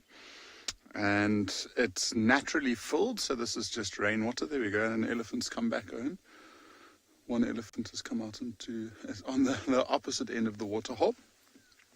But before and beyond took over this property, it was actually run and owned by a German family by the name of Hohausens. And Alfred Hohausen owned this land from the 1930s. They built this dam in the 1960s and they named it Clara. And Clara is, or was at least, Alfred's wife. And so we've got Clara Dam over here, and in the very western part of the reserve we've got Alfred Dam. And so these are the two major waterholes that we have in the whole entire property. This whole area, before people started using this area as a tourism spot, was quite a lot dry, and we didn't really have all that much water, especially in the winter time. So it's nice to see that we've got enough water here to attract animals into the winter time. So things like elephants might have moved off to different parts of the reserve in the Kruger National Park. Now they've got the opportunity to drink and don't have to move too far. But it has, I mean, in the last 2 months or so, it's resided very, very quickly, and I think it's a mixture of having quite a large surface area, so there's a lot of natural evaporation, but then also a lot of animals coming down to drink, I'm sure.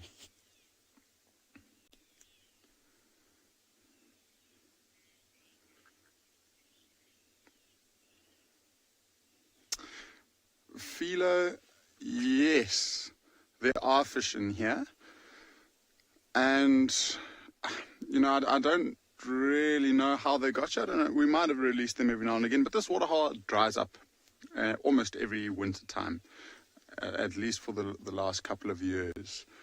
And so fish would naturally come in here, and a lot of the time they would have been transported by birds. So if the eggs get caught on the birds' feet as they're wading through water, they get displaced into this waterhole.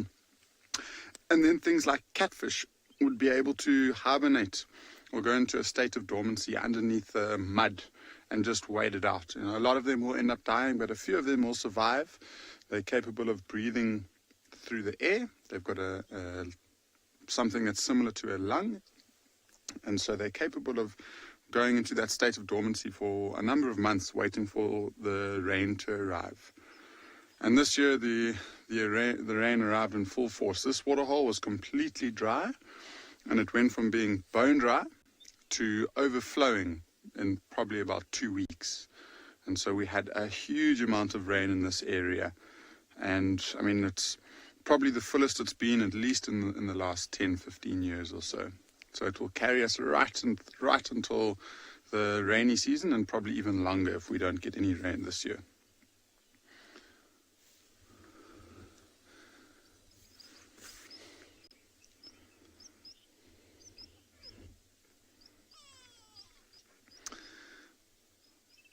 So I think are going to maybe stick around here for a few more minutes and see if any more herds of elephants come and take a nice quick little drink.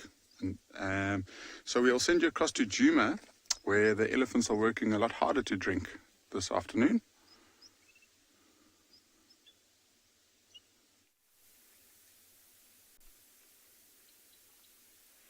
They're working quite hard. But luckily, most of their work is done.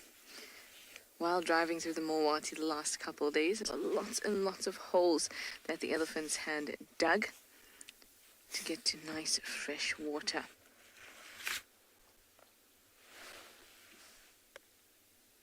Sorry, just listening to the game JARRYD for a second.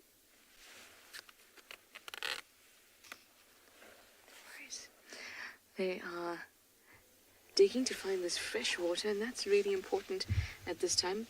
For elephants especially, because they're very picky. You can see trunks fully into those holes. Makes driving through the Mowati very difficult, but it's excellent for the elephants. Oh, look at that. So because it's starting to dry up just a little bit, our dams are still looking good. But what ends up happening is any concentration of maybe bacteria, algae, etc. starts to get a little bit more intense because the water is evaporating, and it may not taste as nice as freshly dug water. So you'll find elephants doing this a lot more often as we get drier and drier. Let's just listen.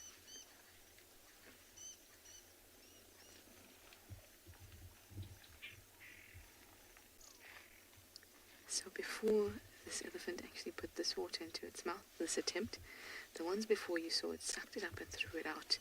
That's because it's actually trying to clear that hole of any sediment. And in this last one, it was satisfied with the water.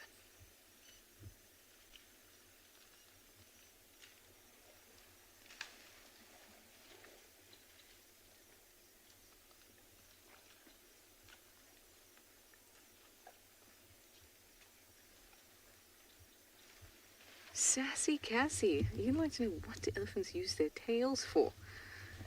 A very important thing. To A, cover up their vulnerable area,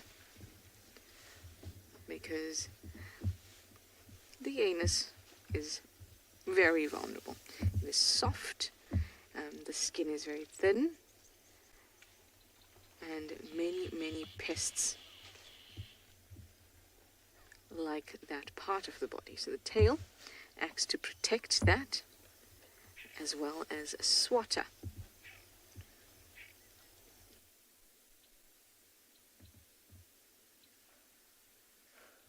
Just like that. Thank you, elephant. You're giving us a great demonstration.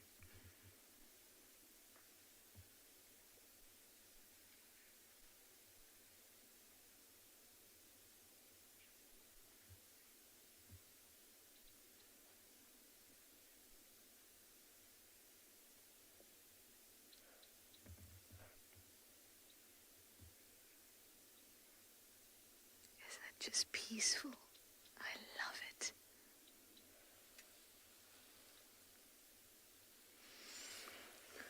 Brian, that's a really good question. You'd like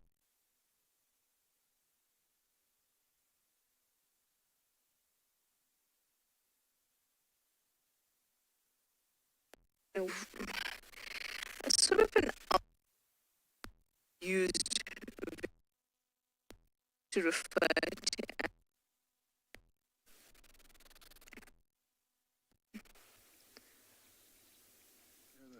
No, it's fine. Welcome back to this waterhole, everybody. We've changed our position slightly. It was starting to get a little bit uncomfortable. We were looking straight into the sun, and this afternoon light is just incredible now.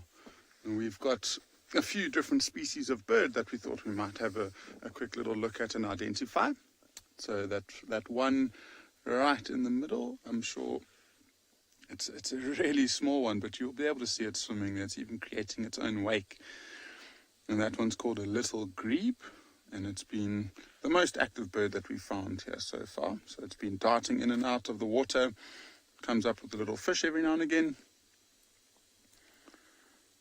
You see that very, very white throat and chestnut around the cheek.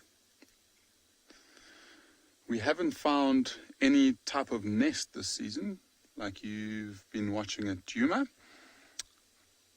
So we haven't really seen any chicks. It's only been adults this season, so we're not entirely sure if it's a breeding pair or if maybe it's just a collective group of adults.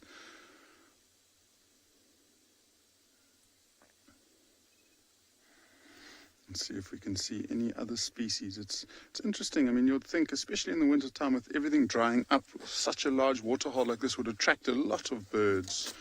I suppose a few water species have by now long gone and started migrating back up north following the summer.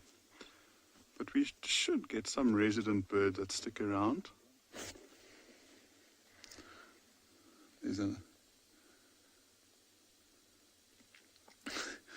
I think the thing that we're seeing most around this waterhole is the big piles of elephant tongue. But there's another one.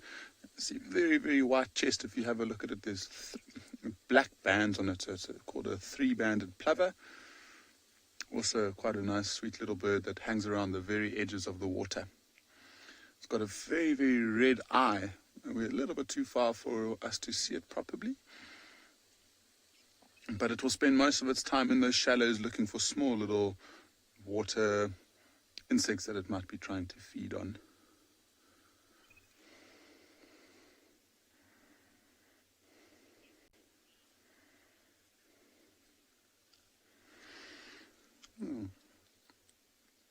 Yeah, so whilst we try and see if we can find a few more bird species to show you, we'll send you back to Juma where those elephants are still trying to get some water.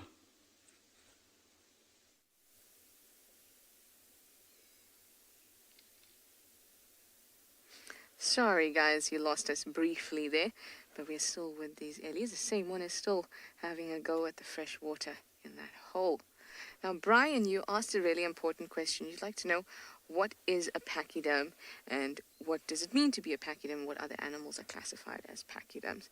So pachyderm is an outdated, obsolete order of animals that used to include thick-skinned animals. So things like elephants, hippos, rhinoceros, even tapir, I think, as well, but definitely hippos, elephants, and rhinoceros. But it was a description of them being non-ruminants and having this thick skin. But it didn't actually give any information about the other biological relationships of the animal. And that's why it is no longer used as a biological order, because Pachydermata. And I think the last time it was used was in about 19th century.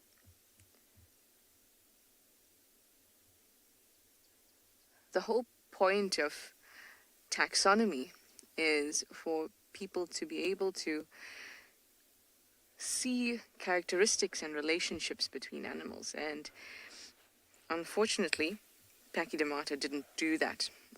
It was really just looking at the skin of an animal and that they were similar in that way. And even that being said, giraffes have really thick skin in order to maintain the blood pressure that they need, but they weren't considered pachyderms. So it was quite a bit of a useless order, but it's still important as a history of taxonomy.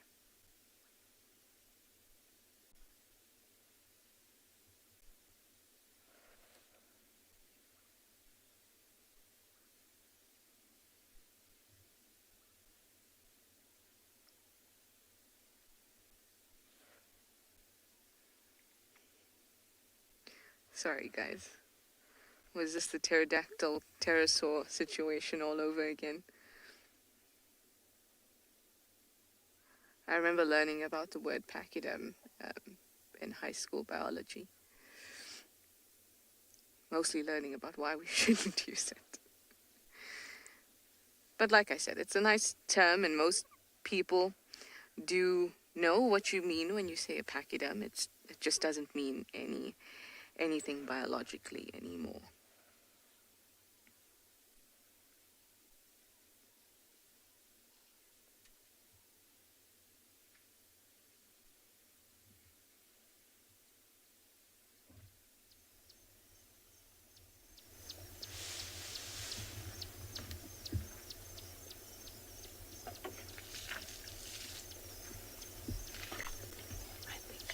able to hear the breaking of branches close by, as well as the water. Come on, spray us again.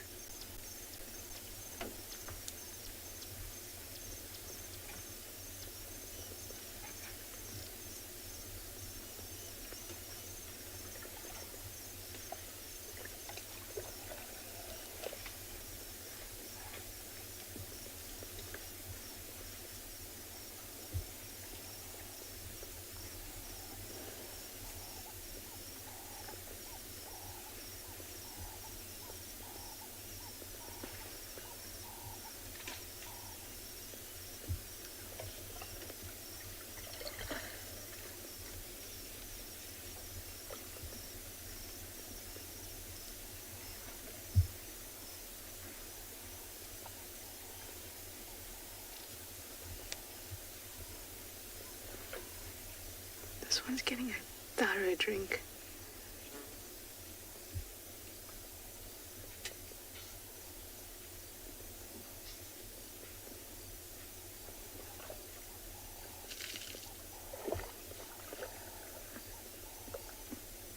Oh, that's just lovely.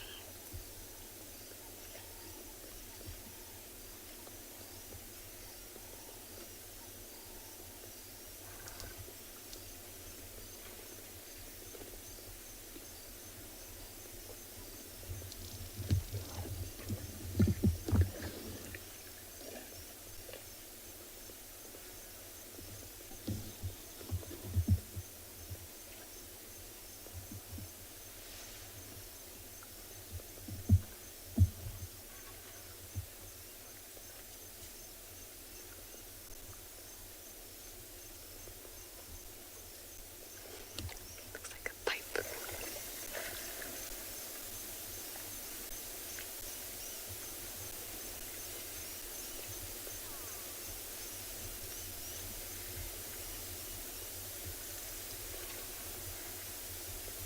I want you to have a look at the eye when this animal brings its trunk back up.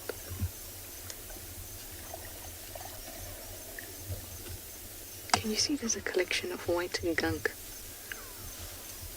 in the corners of the eye?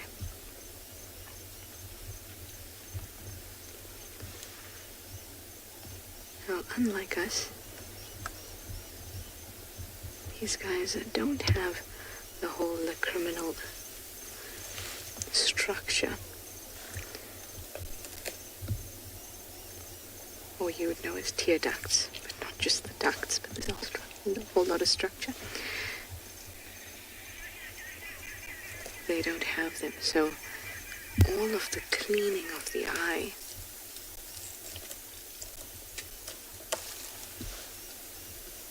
has to be done regularly. So this one's got a bit of gunk on the side, which means that it'll start to tear quite soon to try and clear it out. And that's when you get that streaming down the face. Oh, let's listen.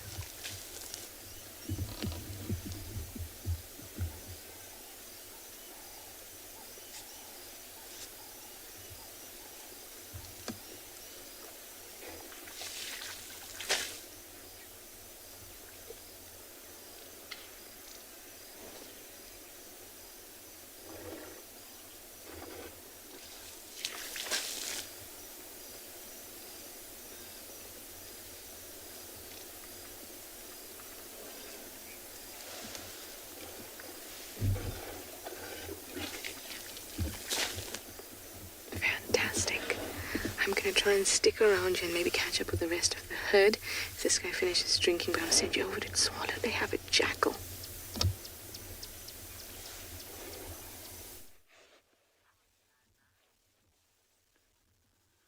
So we're just watching this, which is definitely one of my all-time favorite small predators, is black-backed jackal. We're actually going to come back to the black-backed jackal now. He's not going anywhere. Just have a look at those ostriches running in the... Look at that light. Sorry, we'll come back to the jackals, but look how gorgeous that is. Unbelievable. Well, they one did a little like a two-step there. I'm even battling to identify males and females at this distance with that backlighting. It's so intense. The males are, I think there's 2 females there and the rest are males. Well, 1, 2, 3, I think three females and the rest are males. Your females are a lovely grey-brown colour, and the males are pitch black. Often the tail feathers take on a bit of, in this environment, take on a bit of a russety, brownish red shade just from the, whenever they're lying down in the sand.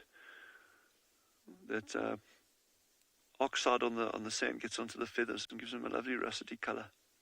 But that light is just gorgeous. You might actually poop now.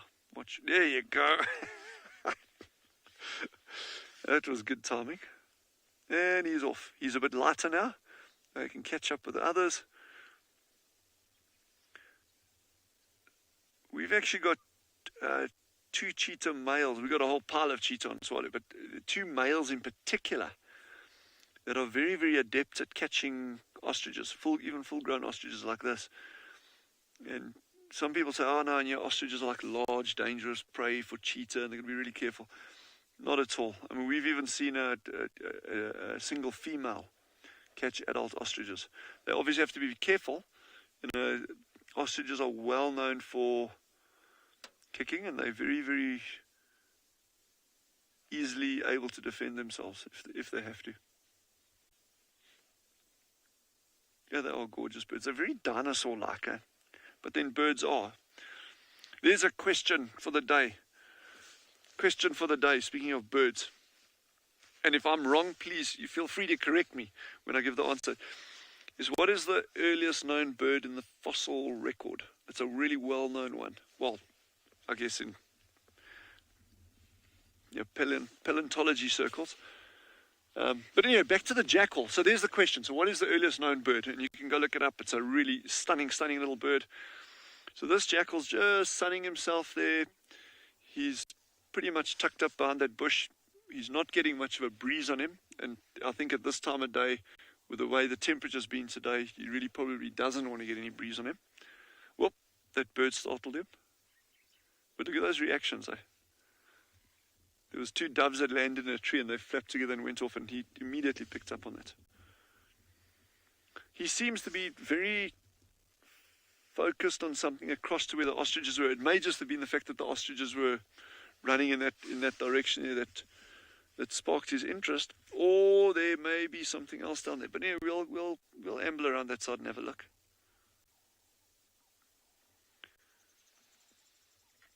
Incredible sense of smell. We talk about hyenas and how they can pick up carcasses from a long way away, and they can. But these little guys are right up there with them. Their sense of smell is off the charts. And they're normally found in pairs, so they should be definitely not in apples, but normally in pairs.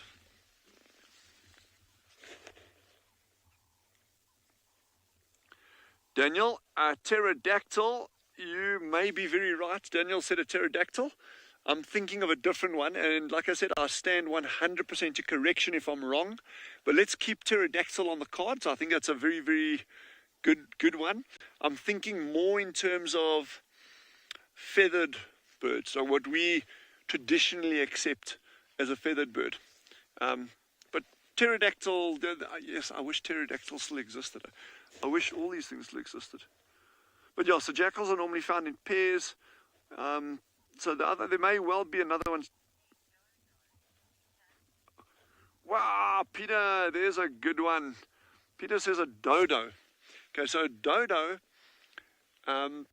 it's really interesting because it is extinct, but it occurred, I think, in Mauritius, the islands around there, and they actually went extinct in very, very, very recent time due to overutilization by early seafarers, people staying on the island. So dodos, I wouldn't classify it as I don't think there's any fossil record. Again, stand to correction, I don't think there's any fossil record of dodos. But so we've got dodo and we've got pterodactyl on the cards. The jackal is super alert. Like I said, there should be others around here somewhere. although they go in pairs, it doesn't necessarily mean that they will be lying together all the time or foraging together. They cover quite big areas, especially out here. I mean, their territories can be very, very, very large. But I'm just scanning here. What they'll also do sometimes, and he's not exhibiting any behavior like that, if there's a predator that's actually made a kill, and the jackal's worried about the proximity of the predator to that kill, it'll often just hang back quite a distance and just bide its time and wait until the predator moves off. Then it'll dart and get something. This one, I don't think he's doing. This one's just looking way too relaxed. It's certainly, it's attentive, but to everything in its surroundings. It's not focused on something that would be another predator.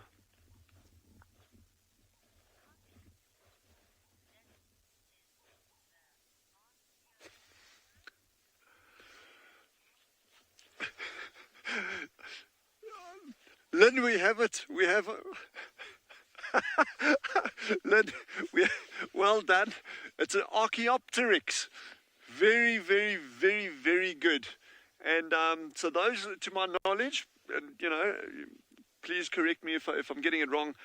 Those are the earliest known fossils. I'll actually have to check like the exact time period that they first popped up on the fossil record. But yeah, those are the first known or good examples of birds with feathers, or early birds with feathers. And there's that bird, what's that in South America? Cora, what's that thing that lives along the... just my South American bird knowledge is letting me down here. There's a bird that lives like along the rivers there. Anyway, I'll come back to you tomorrow on that, unless someone else one of you guys can help me out on the name. It's a bird that... Quetzal, no, it's not that. Like a nest just above the rivers with a long tail. Looks almost like an Archaeopteryx. Anyway, I'll look it up tonight and I will come back. Stick with us tomorrow. We will be back. But what a magical afternoon, eh? Just so, so beautiful,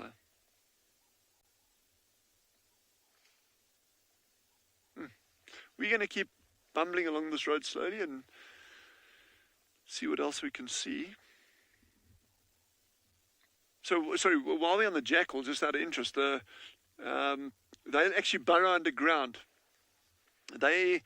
So this jackal, during the breeding season, and a lot of your predators can breed at any time of the year.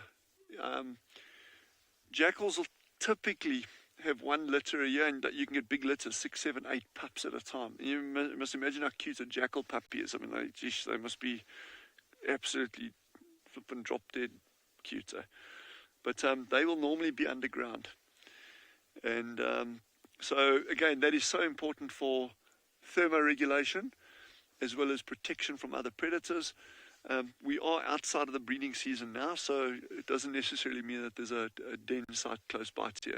It might be 200-300 meters away, or even further. There's yawning. He's going to start getting up and start moving. So while we're waiting to see what this little Jax is up to, I think head on over to Steve and some elephants.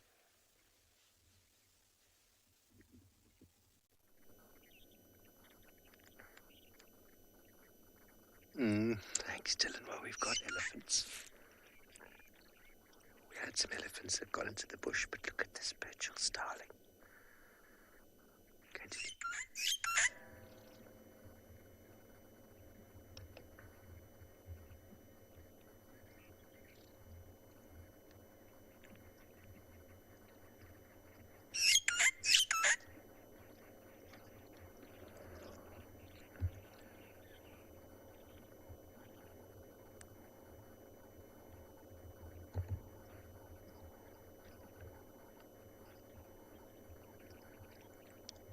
Probably the most relaxed starling. About 2 meters from us.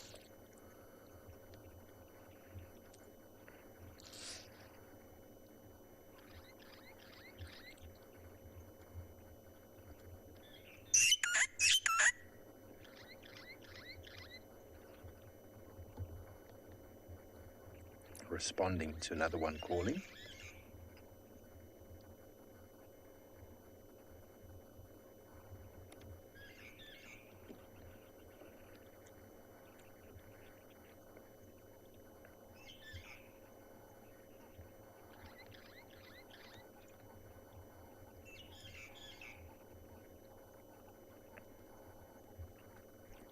Easy to identify this one. Long tail, dark eye. Not a very long tail, but longer than the other two that we find here. They've both got orange eyes. Greater blue-eared and the Cape glossy starling. Seems to be sort of a boundary line within the Kruger whereby the Burchell starling gets overtaken by the Meaves starling in the north. Got a much longer tail. Well, that was pretty special. We stopped for some elephants and I said, Davey, got a bird. I mean, look where he was. He was just on this branch out there. He was looking at us. How nice is that call? Oh, wonderful. Okay. Well, onward we go. Oh, very good. Let's quickly send you back over to that dog who's on the move.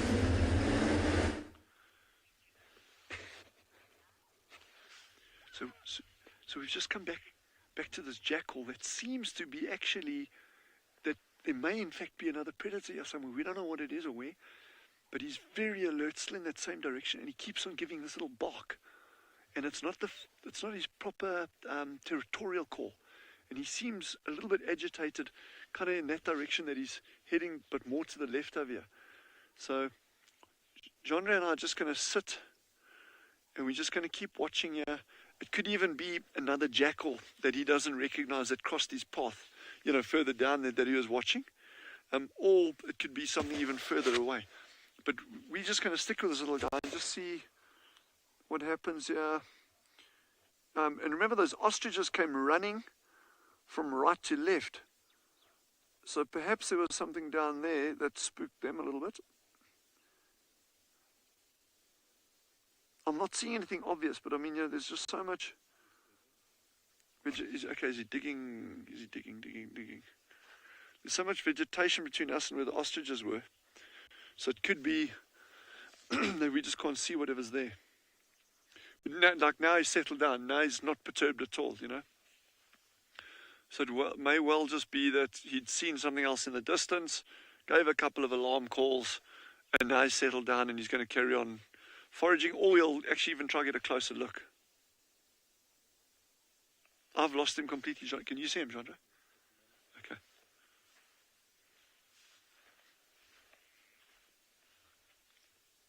Okay, yeah, we got him there. Yeah, we got him. He's just standing watching. And he's out in the open there. Ooh! Let's see if he actually... I wonder if there's not a den site there. No. See, their sense of smell is incredibly good. So there may be something there that he's trying to eat, but they don't. That's very interesting. Let's see if he pulls something out. No. I've actually watched them eating termites and fruit as well. Little berries off trees, off bushes. So we typically classify they're carnivores, but they'll actually go for a very, very wide range of things as well. I guess it would be kind of the equivalent of a coyote, a little bit smaller, but the ecological equivalent of a coyote, or dholes in India.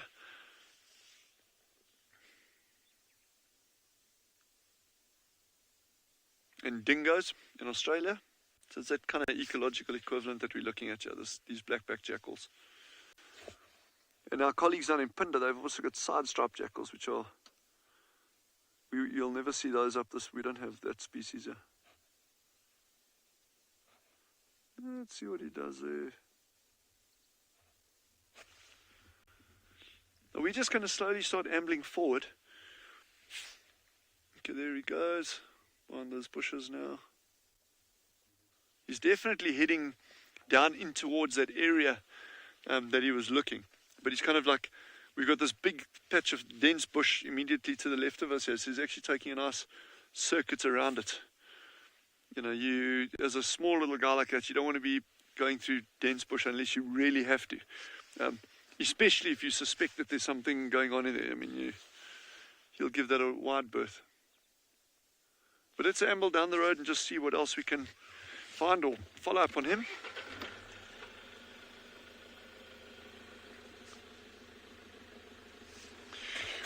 as Jean and I are driving, we'll obviously also be scanning these dune crests, because you'll get things like cheetah that love lying up on these dune crests because it gives them very, very good visibility over the landscape. And when you're on a dune crest like that, they can actually look back on either side in what we call these dune valleys or these big dune streets. So it actually just gives them a huge field of view when they're lying up there. And it may even be something like that that alerted the jackal. So as we're going, we'll just be scanning these crests. They're quite far. The straight line from here, it's about 400, 500 yards. But if there are cheetah lying up there, they'll actually be silhouetted and you'll actually see them pretty easily. I'm also keeping an eye open on any predator tracks in the road. We've just got some hyena tracks, we've got a lot of antelope tracks up and down, but nothing that would have caused this jackal to alarm. Oh, nice.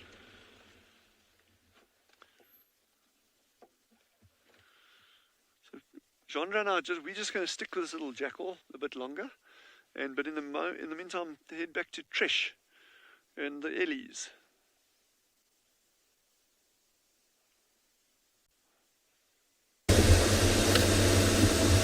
A jackal is just awesome. So we've left those Ellies, guys. They moved further into the block near Mamba Loop, and then I saw mother and calf being pursued or harassed by a bull. So I thought, oh, let's just leave them be for now instead of going and harassing them too. So I've stopped at one of the mud wallows here. You can see that, I mean, it's still a lot of water, but the condition is starting to deteriorate just a little bit. Nice reflection of the grasses, though.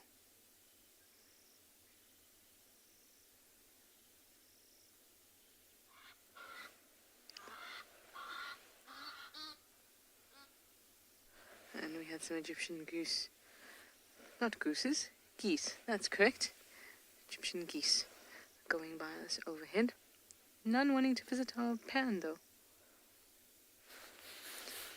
Let's just say hello here. Afternoon. It's the station in Juma. Oops, wrong channel. Did you hear me?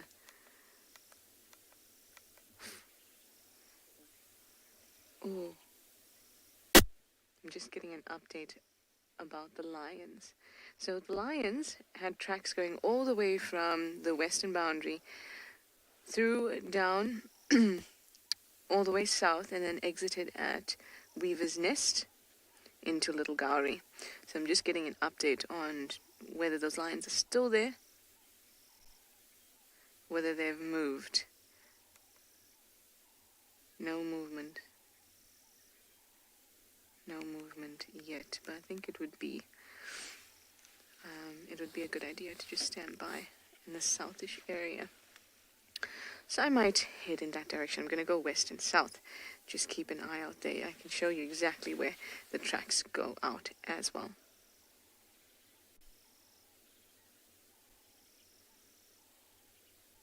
It is a beautiful evening. The sun is starting to set and be very gentle in front of us.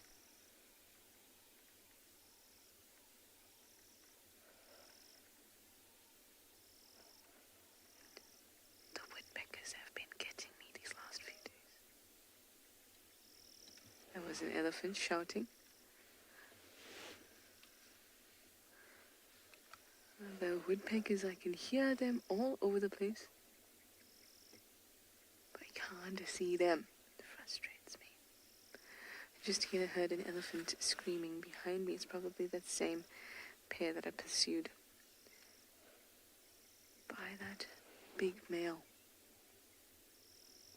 Oh, lots of interesting sounds.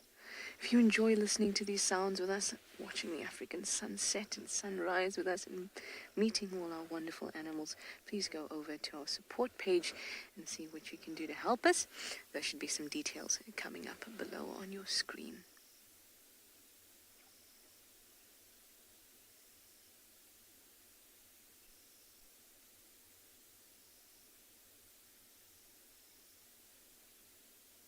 Just taking a moment to listen.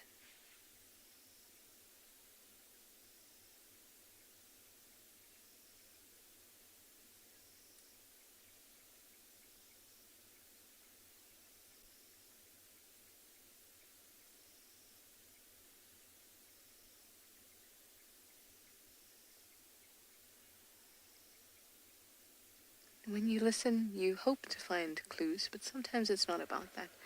Sometimes it's just about listening to the bush and being present.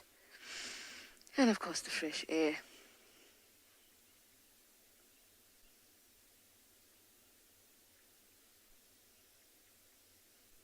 You can feel very, very at peace if you just take some time to listen, take a few breaths, and just appreciate being out here.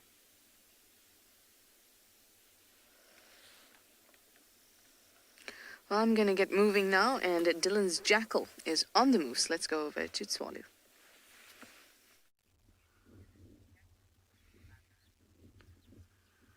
So I cannot but agree with Trishala. She just commented how she just enjoys being out in the wilderness. No, that's exactly the same as me. I can't think of anything better. And anyway, so we've just been tagging along with this little jackal now, blackback jackal. He settled down very, very quickly, gave one or two alarms, settled down very quickly, and then he's just been marking his territory all along as he's moving now. So, yeah, I don't think there's going to be a huge amount of action there, but we're just appreciating that magnificent light with this grass. He's got something there, I don't know what it is. That could be an armored ground cricket that he's gobbled up. You can see he's actually, the way his head's moving, he bit something there. Or, I can try and move forward. Yeah, I don't know, you got his locker. It's going to be very difficult. It's probably something very small, but let's have a look. So when you got him, okay, good there. So our range is quite far here. It's about 200 yards, and it is completely backlit. So a beautiful image. I just can't see what he's up to, and he's like now watching us. Like, do you guys really have to watch me while I'm eating?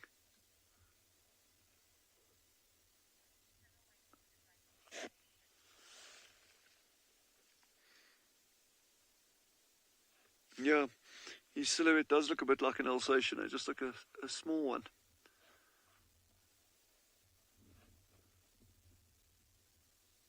Our dog at home looks like it. Now I know where it comes from. Wow, that light is glorious. Oh, GCM. That grass is absolutely glowing. It's interesting. Yeah, I wonder if they'll dig up mice as well, eh? So I wonder if he's got a mouse nest there.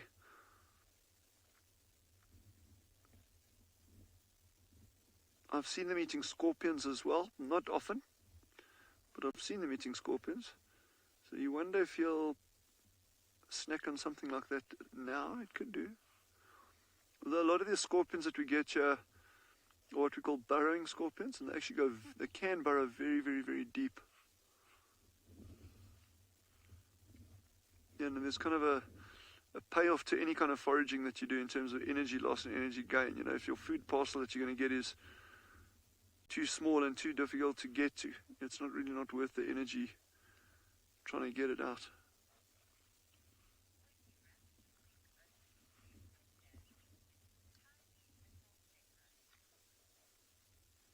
Wow, sounds like Pinda. There's a very, very small, young zebra that they got there. So head over there and we'll stick with this jackal for now.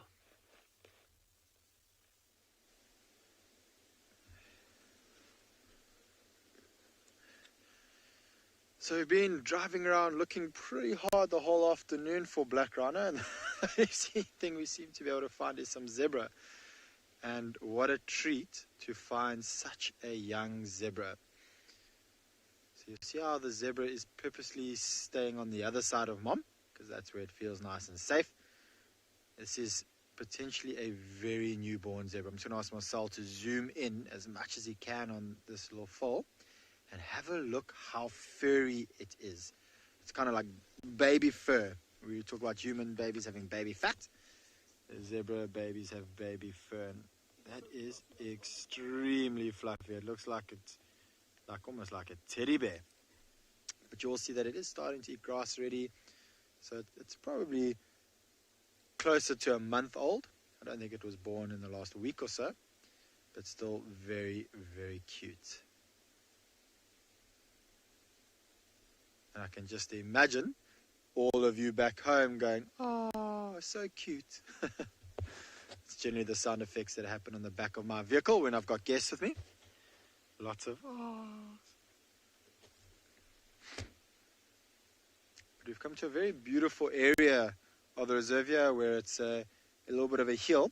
And I just want Marcel to quickly just look the total opposite direction. If you were following me earlier, I would have spoken about the ocean and how the water came and went.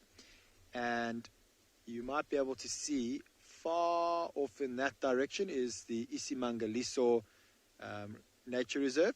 And those are the sand dunes. Marcel, you need to go a little bit more left. So in that direction there, we'll be able to see the sand dunes. So Marcel was sort of pointing in the direction of the Isimangaliso, but there we go. Now you can see the Isimangaliso there. And you can see far off in the distance, you can see some hills. And those are actually the second tallest vegetated sand dunes in the world. The tallest is in Australia, and we've got the second tallest vegetated sand dunes just off in the distance from us. All right, back to the zebra to see what they're doing. I'm hoping we're going to see this foal come and suckle. They do suckle for quite a long time, for about 6 months or so.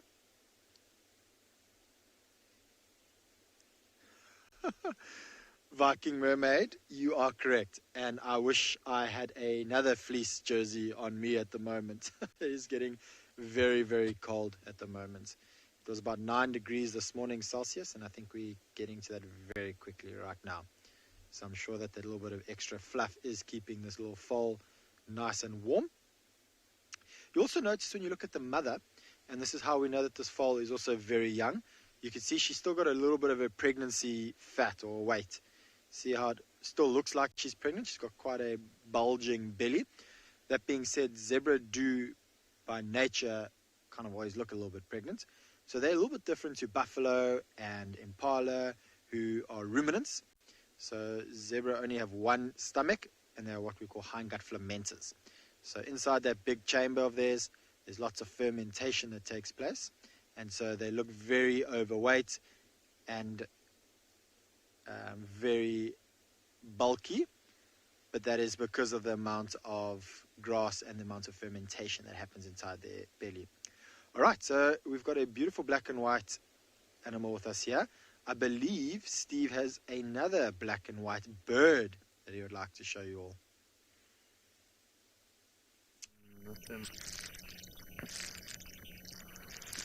We do indeed. Isn't it wonderful to see baby zebras? They're just the cutest little things. Well, everyone, we have found a juvenile fish eagle. It's nice to see.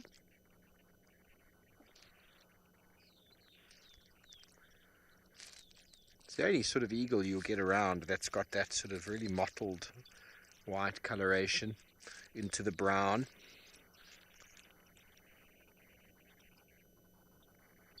It can be confused with an osprey. I've never seen an osprey here though. Osprey's got a broad white eye stripe. Oof, actually looks very much like an osprey now that I'm looking at it again. If we had an osprey here, I would be blown over the moon. It looks too much like a fish eagle. The osprey's got a yellow eye and the fish eagle's got a dark eye at this age. They are highly competitive of each other. The fish eagle's very aggressive towards ospreys, but both feed in very similar manner. Ability to catch fish out of the water.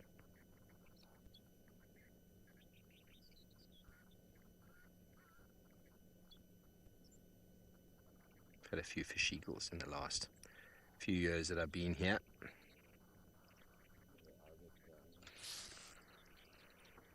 Oh, here comes that stork down to fly, hey? That's a stork. Or is it a heron? I've got some really nice tracks next to us here of a, it looks like a heron. Some really nice tracks of a very large bird next to the car that also stopped to have a bit of a poo. Very likely the heron. I thought it might have been a stork, but now that we see this guy coming in, we're at WildEarth watering hole. There we go, grey-headed heron. And that was WildEarth Lodge that you might have seen in the background. Wonderful place to hang out. Water always provides lots of activity, although apart from a couple birds, it's relatively quiet this afternoon.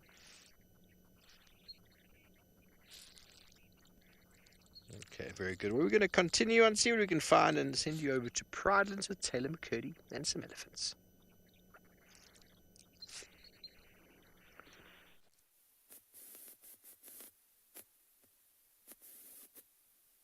We are feed watching. A bachelor herd of elephants feeding on a marula tree they'd pushed over. It's quite funny. How many bulls are here? 1, 2, 3, 4, 5, 6, 7, 8. 8 elephant bulls, and there are actually a couple more that were just a little bit further away. And I'm sure once they hear the crunching sounds of this delicious marula tree, they'll come racing on in. But there is an elephant in and amongst this, all the bulls that you may know. His name is Kumo, a big elephant bull that we've been seeing, which is quite nice. And I met a new collared elephant bull too. His name, and he's actually one of the bulls that was moved.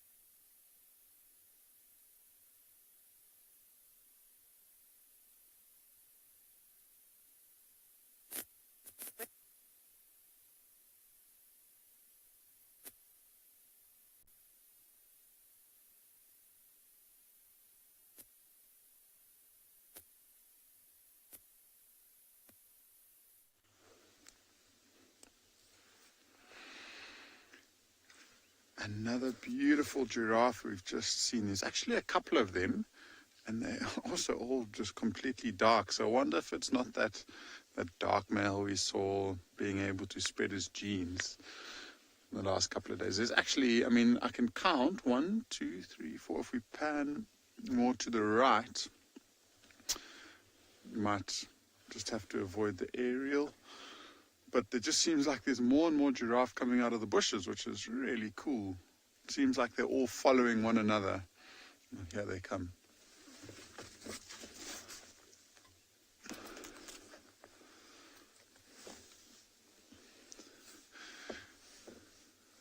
See this one, the one in the foreground here that's really dark. She's actually a female, and usually most people say that the males tend to be much darker, but she's incredibly dark for a female. And see, they're not in any particular hurry, so they're just walking along, and they walk to a bush. Head goes down as they feed, and they keep going. It's almost like they're walking in single file. It's really cool. So there are 2 off to the left, and then there's about 4 or 5 of them that are going to come into shot soon. Almost looks like they see one feeding, and then they know, okay, now it's time for us to feed, and they'll go down and they continue feeding. And then once one starts moving, it seems like the rest of them are still moving.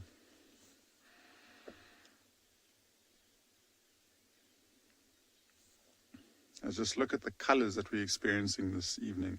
And it seems to happen in the wintertime more, where it's almost more picturesque looking in the opposite direction of the sunset, because you just get all of these lighter blue colors that you don't really get in the summertime.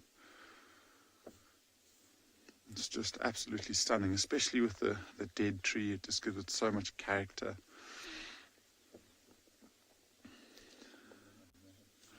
A bit more left, I think. Yeah, and there's a couple that are just poking their heads out every now and again.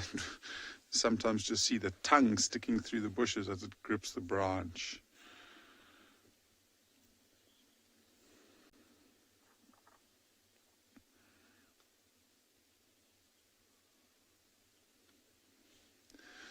Onyx Fire, you asking how long it takes for a giraffe to reach maturity. And for a female, I think it's around maybe about 4 or 5 years old or so. A male will probably reach maturity in around about that same time. But because they have to compete with much bigger males, they tend not to be able to compete for mating rights. So it might happen at maybe about 7, 8, 9, 10 years old for males.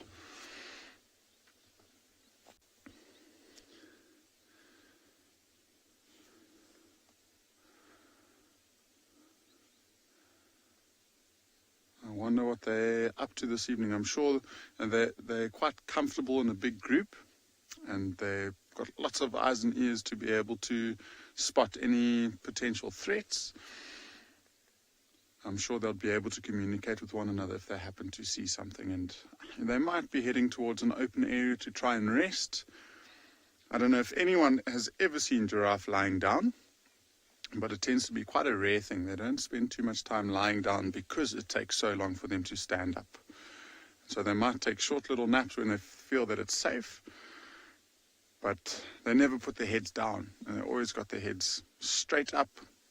The best way that I can describe it is a little bit like a camel, how a camel lies down, exactly the same as a giraffe. Every now and again you just see the flash of the white as they're passing through the bushes.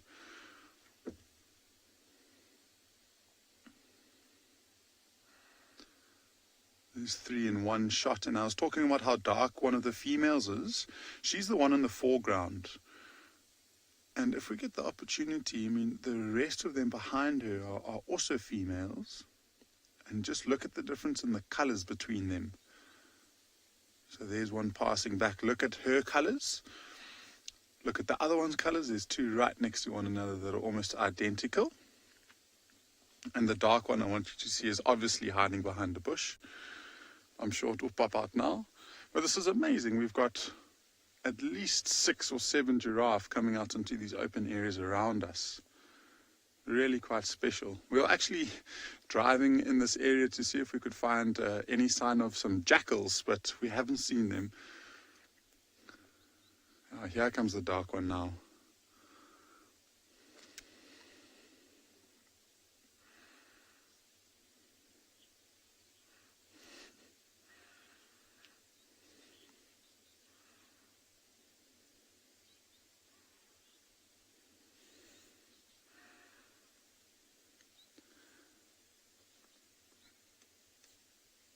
It seems like this one's just covering this nice big gap to catch up to the rest of them.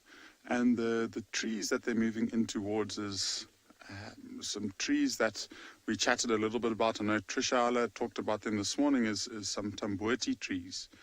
And they've got a very milky latex, so I'm sure it just puts some extra bacteria in, helps with a little bit of their antibodies in their stomach just to help with digestion.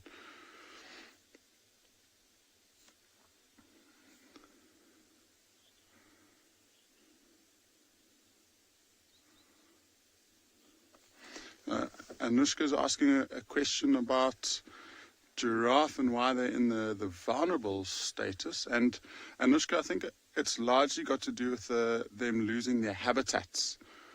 You know, for a very, very long time they were classified as one species and they weren't really considered too much of a threat. But now more and more research has been done, and I mentioned a little bit earlier that they've split off into different species. And within those species, because they're losing more and more space and more natural land to move around in, a few of those species have moved into the vulnerable and even the endangered list. I don't know about southern giraffe, though. I think they're not too vulnerable. There seems to be a lot of giraffe within South Africa. If you start moving up into East Africa, where you get the split off of the species of the Rothschild, of the reticulated, of the Maasai giraffe, and that's when I think you might see that they are slightly more vulnerable.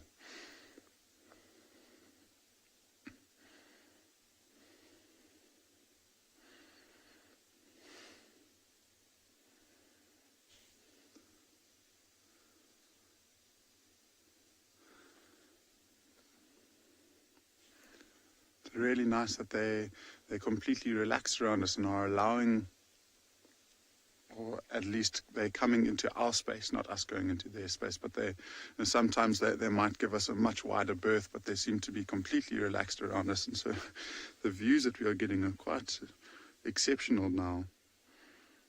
And see the height difference between the one on the right-hand side and the one on the left.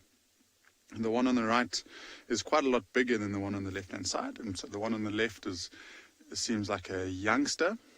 And we'll see if we can maybe get a closer shot in. See if you will be able to tell us if it is a male or a female. I think the views may be a little bit too obvious if you know where to look.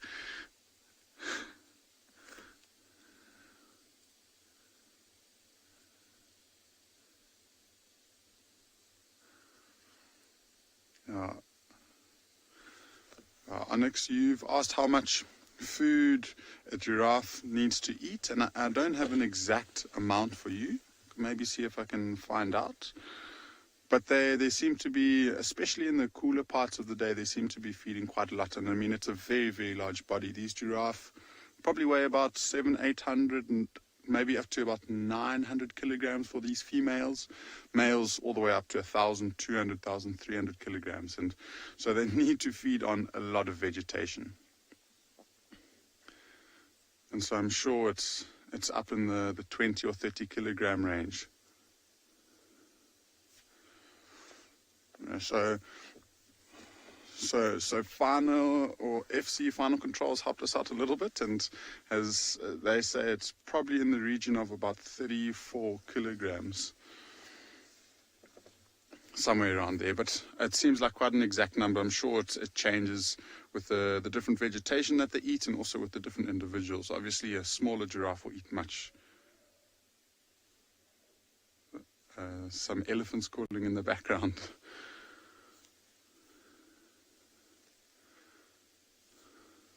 Do you want me to reverse back? So we might just switch over to infrared, so you'll see a slight color change. And I'm going to back up just so this bush isn't in our way. We've almost lost all of our light now. But these giraffes are just putting on such a good show.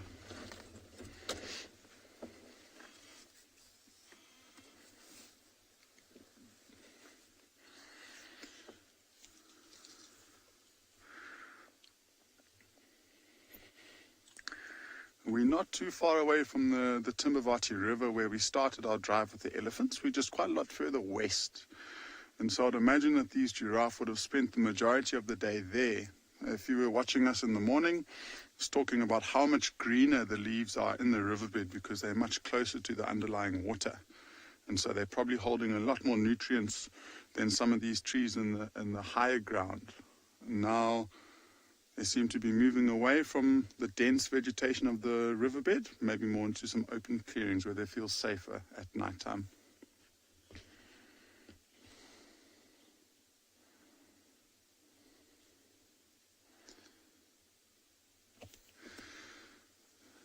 I think it's been such an amazing moment to spend with these giraffe. And it's getting to that time of night where they're probably going to go and settle down, and we might continue on with our drive to try and look for some nocturnal animals and see if we can get something special there. So whilst I get my spotlight out and about, apparently TRISHALA's already got hers, so let's go and see what she's looking for.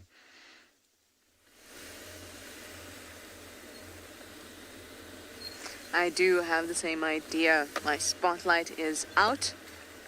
And I am looking for a creature that I find in the night, but it's not particularly nocturnal, and I think you all know what it is. But also I'm looking for any eyes low to the ground, slinking along, that could resemble a leopard. Now, if you're wondering about the lions, I haven't had any update about the lions. And we were told... Oh, listen.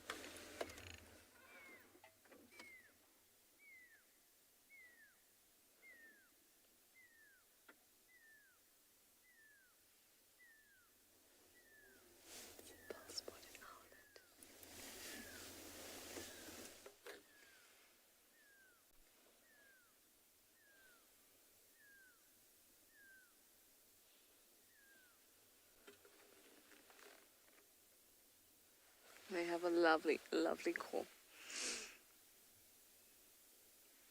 Some impala deep in the bush there, or an impala rather, which is good for me because it will be my eyes and ears on that side if it manages to see or smell anything that bothers it, like a predator.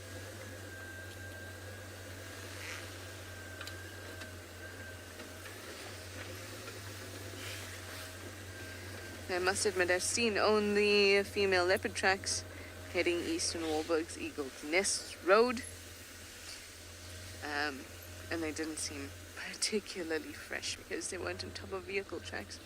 So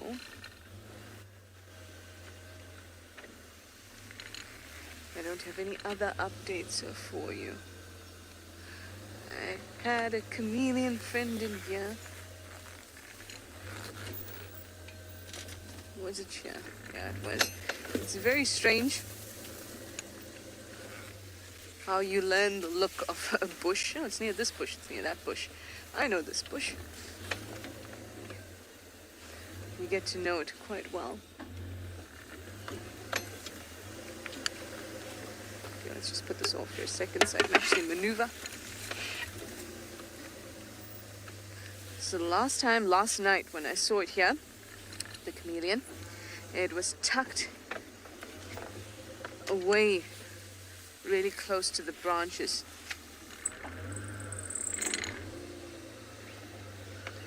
So I hope that it'll be here, but it seems that Jared has some eyes in the bush. That sounds awesome. Let's go see what it is.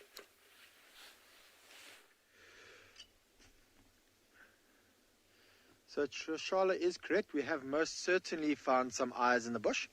So you might just be able to see in the camera right smack bang in the middle, two little shining eyes. And so at the moment we've got the red filter on the front of my spotlight, which is the least harmful color to the eyes of the animal, and that light is not harming the genet, which we have been able to find in the tree over there. Or at least I think it's a genet. It is very far away, but just judging by the color of the eyes, how close the eyes are together, and the position in the tree, it could be only one of two things, a genet and a bush baby. And the fact that it's quite low down in the tree, I'm guessing that it is a large spotted genet. Marcel, who's got slightly better zoom than I do, would be able to zoom in. But look how close together those eyes are. Not terribly big eyes, which the greater galligo, which is the bush baby that we get in this area, or known as a thick-tailed bush baby, the eyes do tend to shine a little bit higher. And if I squint my eyes and look really hard, I think I can see two little ears just above those eyes, which is very typical of the large spotted genet. And the large spotted genet is the only type of genet we get here. In South Africa we have two types, large spotted and lesser, small spotted genet. And it is a nocturnal animal. Although people think it is a cat, it is not a cat. And what it is doing at the moment, it's probably been sleeping in that tree the entire day. And with it being nocturnal, meaning night active, it is slowly coming down and looking for insects. So it'll be catching any sort of insect that might be in this area. And probably at the moment is just glancing off in the distance, looking over the grass to see if it can find any flying insects around.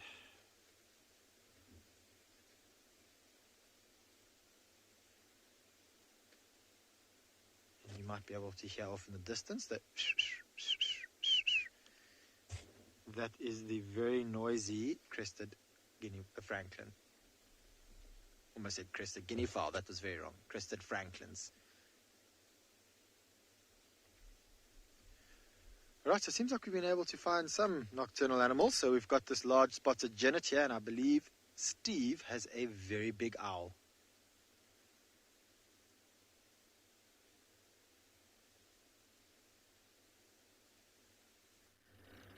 Thanks, Jared. Well, we had a genet just now as well, but we couldn't keep up with it. It disappeared in the thickets. But now, everybody, we found a spotted eagle owl in the tree. Now, many of you who are new viewers will not have experienced the wonders that we were able to provide for quite a few months. We had a spotted eagle owl nesting just around the corner with the world's cutest and most adorable eagle owl by the name of Sebwig, which we were able to document and go through the process of his upbringing from a little ball of white fluff to an almost fully mature adult. I haven't seen him in months. We're hoping this might be him. Really no idea, or her, really no idea how to tell. Doesn't respond to his name. So quite incredible, these animals. The guy's able to turn the head.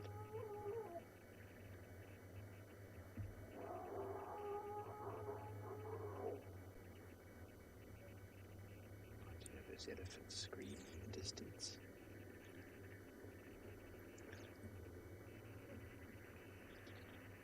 The tufts on the top of the head are actually just called ear tufts, but do not serve as ears. The ears are on the side of the head at slightly different angles behind the eye, so that when sound sort of arrives on the dome-like face of the owl's face, they filter off onto each ear at a different speed, and the owl is able to triangulate sound by moving its head. Different speed of the sound coming to the left and right ear enables it to gauge and move in accordance to the movement of whatever animal it's about to hunt. And it can do so in pitch black conditions. It's absolutely phenomenal. Most owls, or should I say the nighttime owls, have got enormous wingspan for their body. So when they fly, they produce almost no sound. Only have to flap very irregularly, and they do more of a glide. Enormous wings give them lift for the body. They're not designed to be fast, just silent. As it turns its head, looking into the darkness, small little scuttling sounds of organisms attracted its attention and were able to swoop down on them.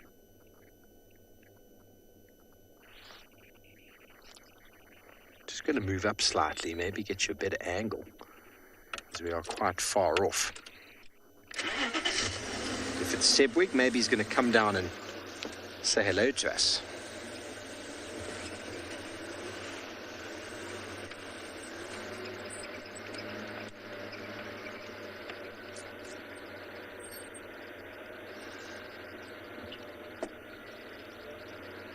So are we good? Good.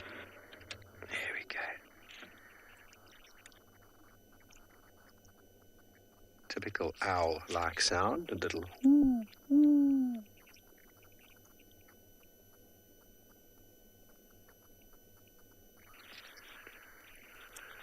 I'm almost certain it is the spotted eagle owl, not the giant. Now I'm having some second thoughts. Obviously looking at it in black and white. Decent sized owl. It's looking more like a Varro's eagle owl now to me, but it's very hard to tell in this light. Oh, that's definitely a spotted. It's not big enough for the giant. Did you hear it fly past? No, you couldn't.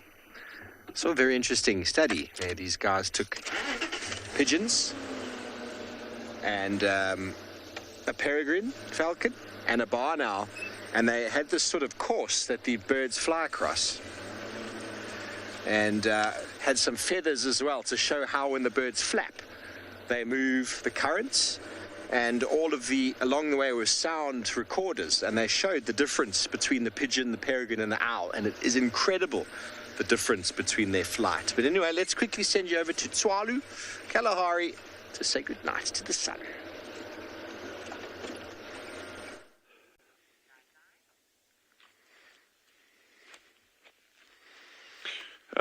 I definitely don't have anything as profound to say as pigeons and owls, unfortunately.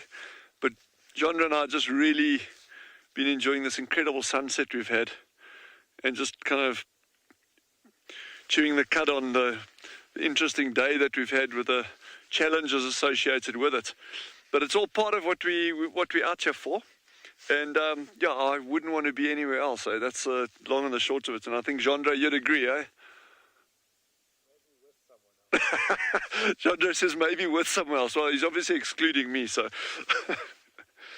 But yeah, this is absolutely beautiful. We spent a bit of time scanning down here. This is the area that the honey badgers have been frequenting. Yeah, they've been in and out of this area and that. So we're just hoping maybe we get a glimpse of them. You know, we've got these big open areas that we can see quite a way. But it all seems very quiet at the moment. But we'll continue down here, and you know, we're just really enjoying this incredible sunset we're having.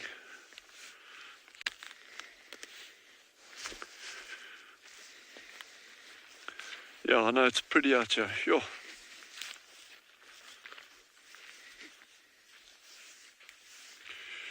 Yeah, let's go see what else we got. Some time left, so we're gonna head down into this big valley that you're seeing below us. So we're gonna go down and head into there. So what are those on the road? Can you see? I don't know if you can see that. Yeah, we've just got some animals far away in the road over there. I don't know if you can see what those are. I can't. Wildebeest. Okay. All right, well, we're going to continue down there, and I think in the meantime, head over to Trish and see what she's got. Leopard. We've got a leopard, guys.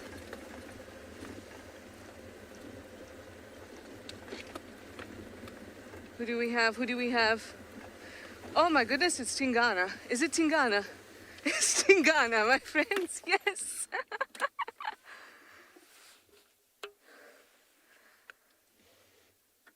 Oh. Woohoo.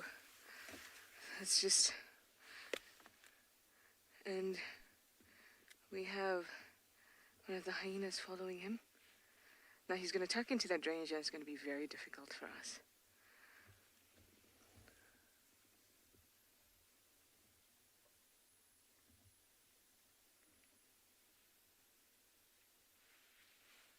I can move a little bit forward just so we get a good view, because this is going to be problematic for us. We're not going to be able to view him furthermore after he tucks into that drainage. This is going to be about the best. Oh yes, sit for us.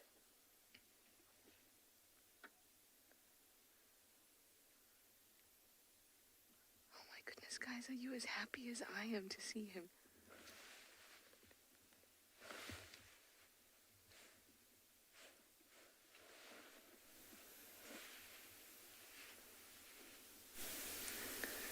It's just amazing. Look at the interaction between these two. Let's just sit and take in the fact that we have Tingana.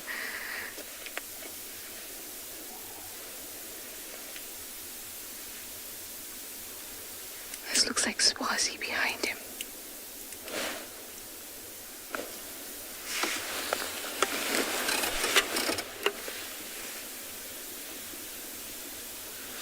I can hear something behind us. Elephants.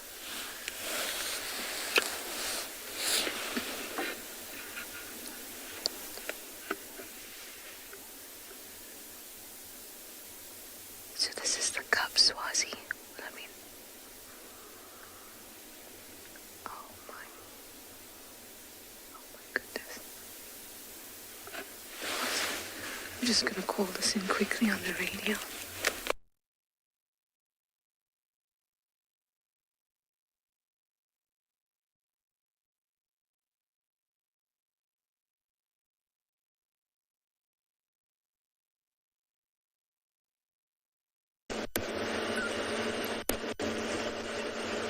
Welcome back, everyone. Sorry about whatever technical issue has overwhelmed you there. Did I hear that TRISHALA has found Tingana? Was that the words I heard through the radio, Rebecca? I've just been chatting with someone about Thandi and her cub as well. That is awesome. That's awesome. Tingana is there. I wonder where he's been. Now, we had tracks of a male going right into camp, right where we've been. And I had a hyena in camp as we came out this afternoon, right there next to our camp. And the male leopard tracks from about 2 days ago that went into that area never came out. TRISHALA, I never found them coming out. And then Kalamba was seen by the monkeys walking out of our camp yesterday afternoon. So I'm almost having a feeling now that Tingana has been in there the whole time and he's had a kill. Because every time the elephants come in that area, they get a bit upset. The hyenas are hanging around, and they don't just hang around anywhere for no reason. And that hyena is probably hoping to get a scrap from Tingana. We just wonder, did Tingana make a kill? Or did Kalamba make the kill and he stole it? Because both of them have been pretty missing the last few days, and normally that's because they've got meat, a substantial piece of meat that's taking some time to get through. But we're also going to have an update for you later, well, in the morning, about Thandi and Cub, at least Kachava and Cub, we're not sure. Just been chatting on the radio, and they had a leopard with Cub at Torchwood Dam this morning, around Torchwood Dam, which is on the other side. But I'm almost certain that Thandi hasn't crossed, but I have been wrong before. So the guy's going to send me a couple of photos.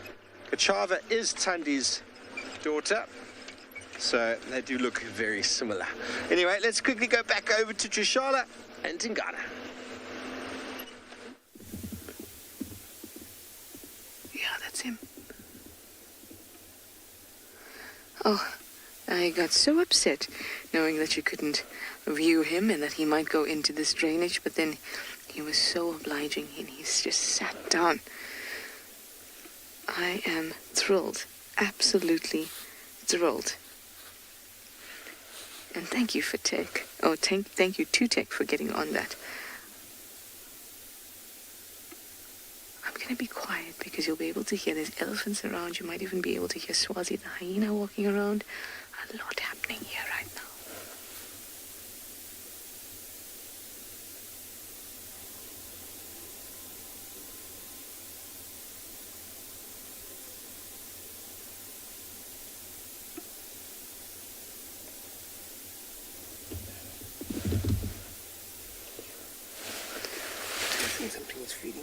Something is feeding there.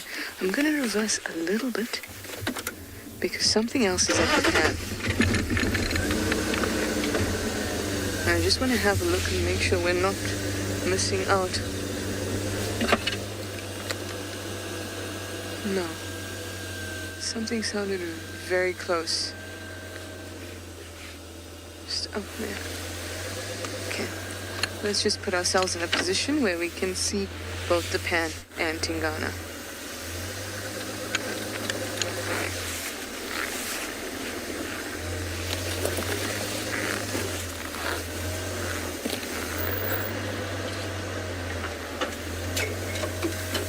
How's that, PK? Good. I will keep an eye on the pan here.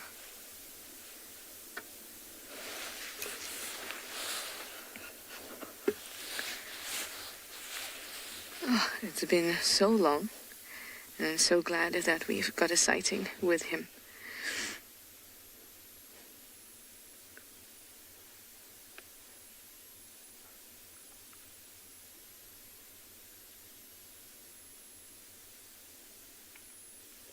Sitting here as if to say, this is Juma, this is my space. Just awesome that we have a leopard. And he's such a large, healthy male as well, even though he's getting older. He's just stunning. His condition is great. This was so exciting, and I'm so glad that we managed to find him just as you guys came to us. That is one of the most amazing things about my job, finding things with you guys. And if you love it as much as we do love it, having you on board to find these incredible creatures, please do go to our support page and do what you can to help us out.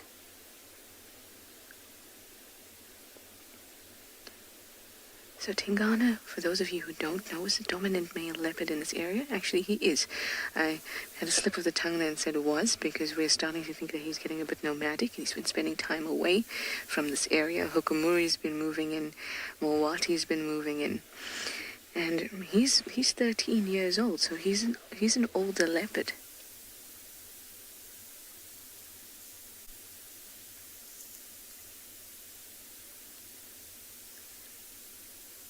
But he is our dominant male.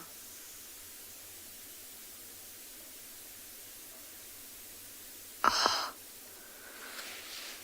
he slinks away. Now this is going to be a difficult drainage to maneuver. We can try, maybe get a last look at him. But this is a difficult one. Okay, my boy. Okay, does his face just okay?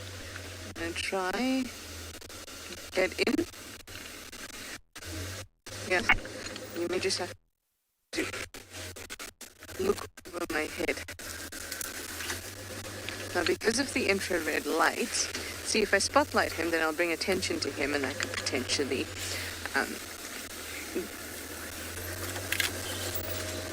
damage his hunt. So we want to use the IR light. If we're going to use the IR light, nothing else can be in front of us.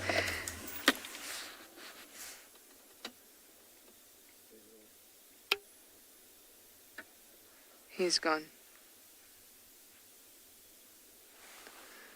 I can't see him.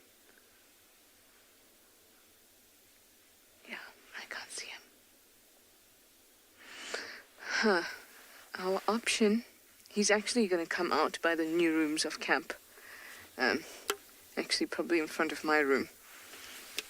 So there's options. You could all come over to my house.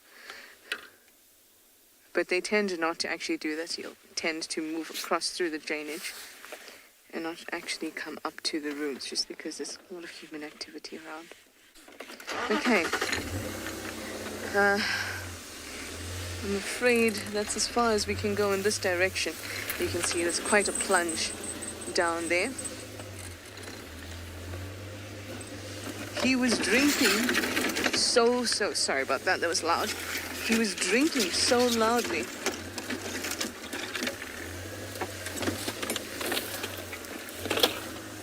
Well, we have Swazi here, just sitting quietly, waiting for Tingana to do something. All right, well, guys, I'm so glad that we were able to show him to you. Oh, yay, Swazi, we're going to stick with you. Waiting patiently.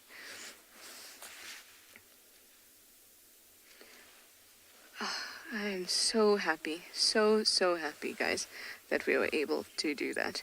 Let me just move. It's the last few minutes of show. Let me move and get us a nice view of Swazi. He's very, very comfortable.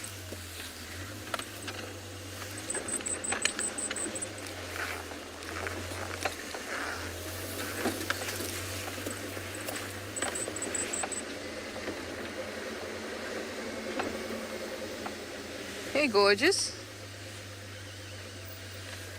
How about we end the show with you? Hey, Stunner. You've been all around camp, and finally you found yourself a leopard to follow. Just gorgeous. Guys, I can't tell you how happy I am to have been able to find a Tingana for you all, and for us to know that, hey, he's back in town, he's not spending all his time in Buffelshoek. Maybe tomorrow morning we'll also get a chance to see him. As for Swazi, maybe you will show us the hyena den. That would be very helpful. Very, very helpful indeed.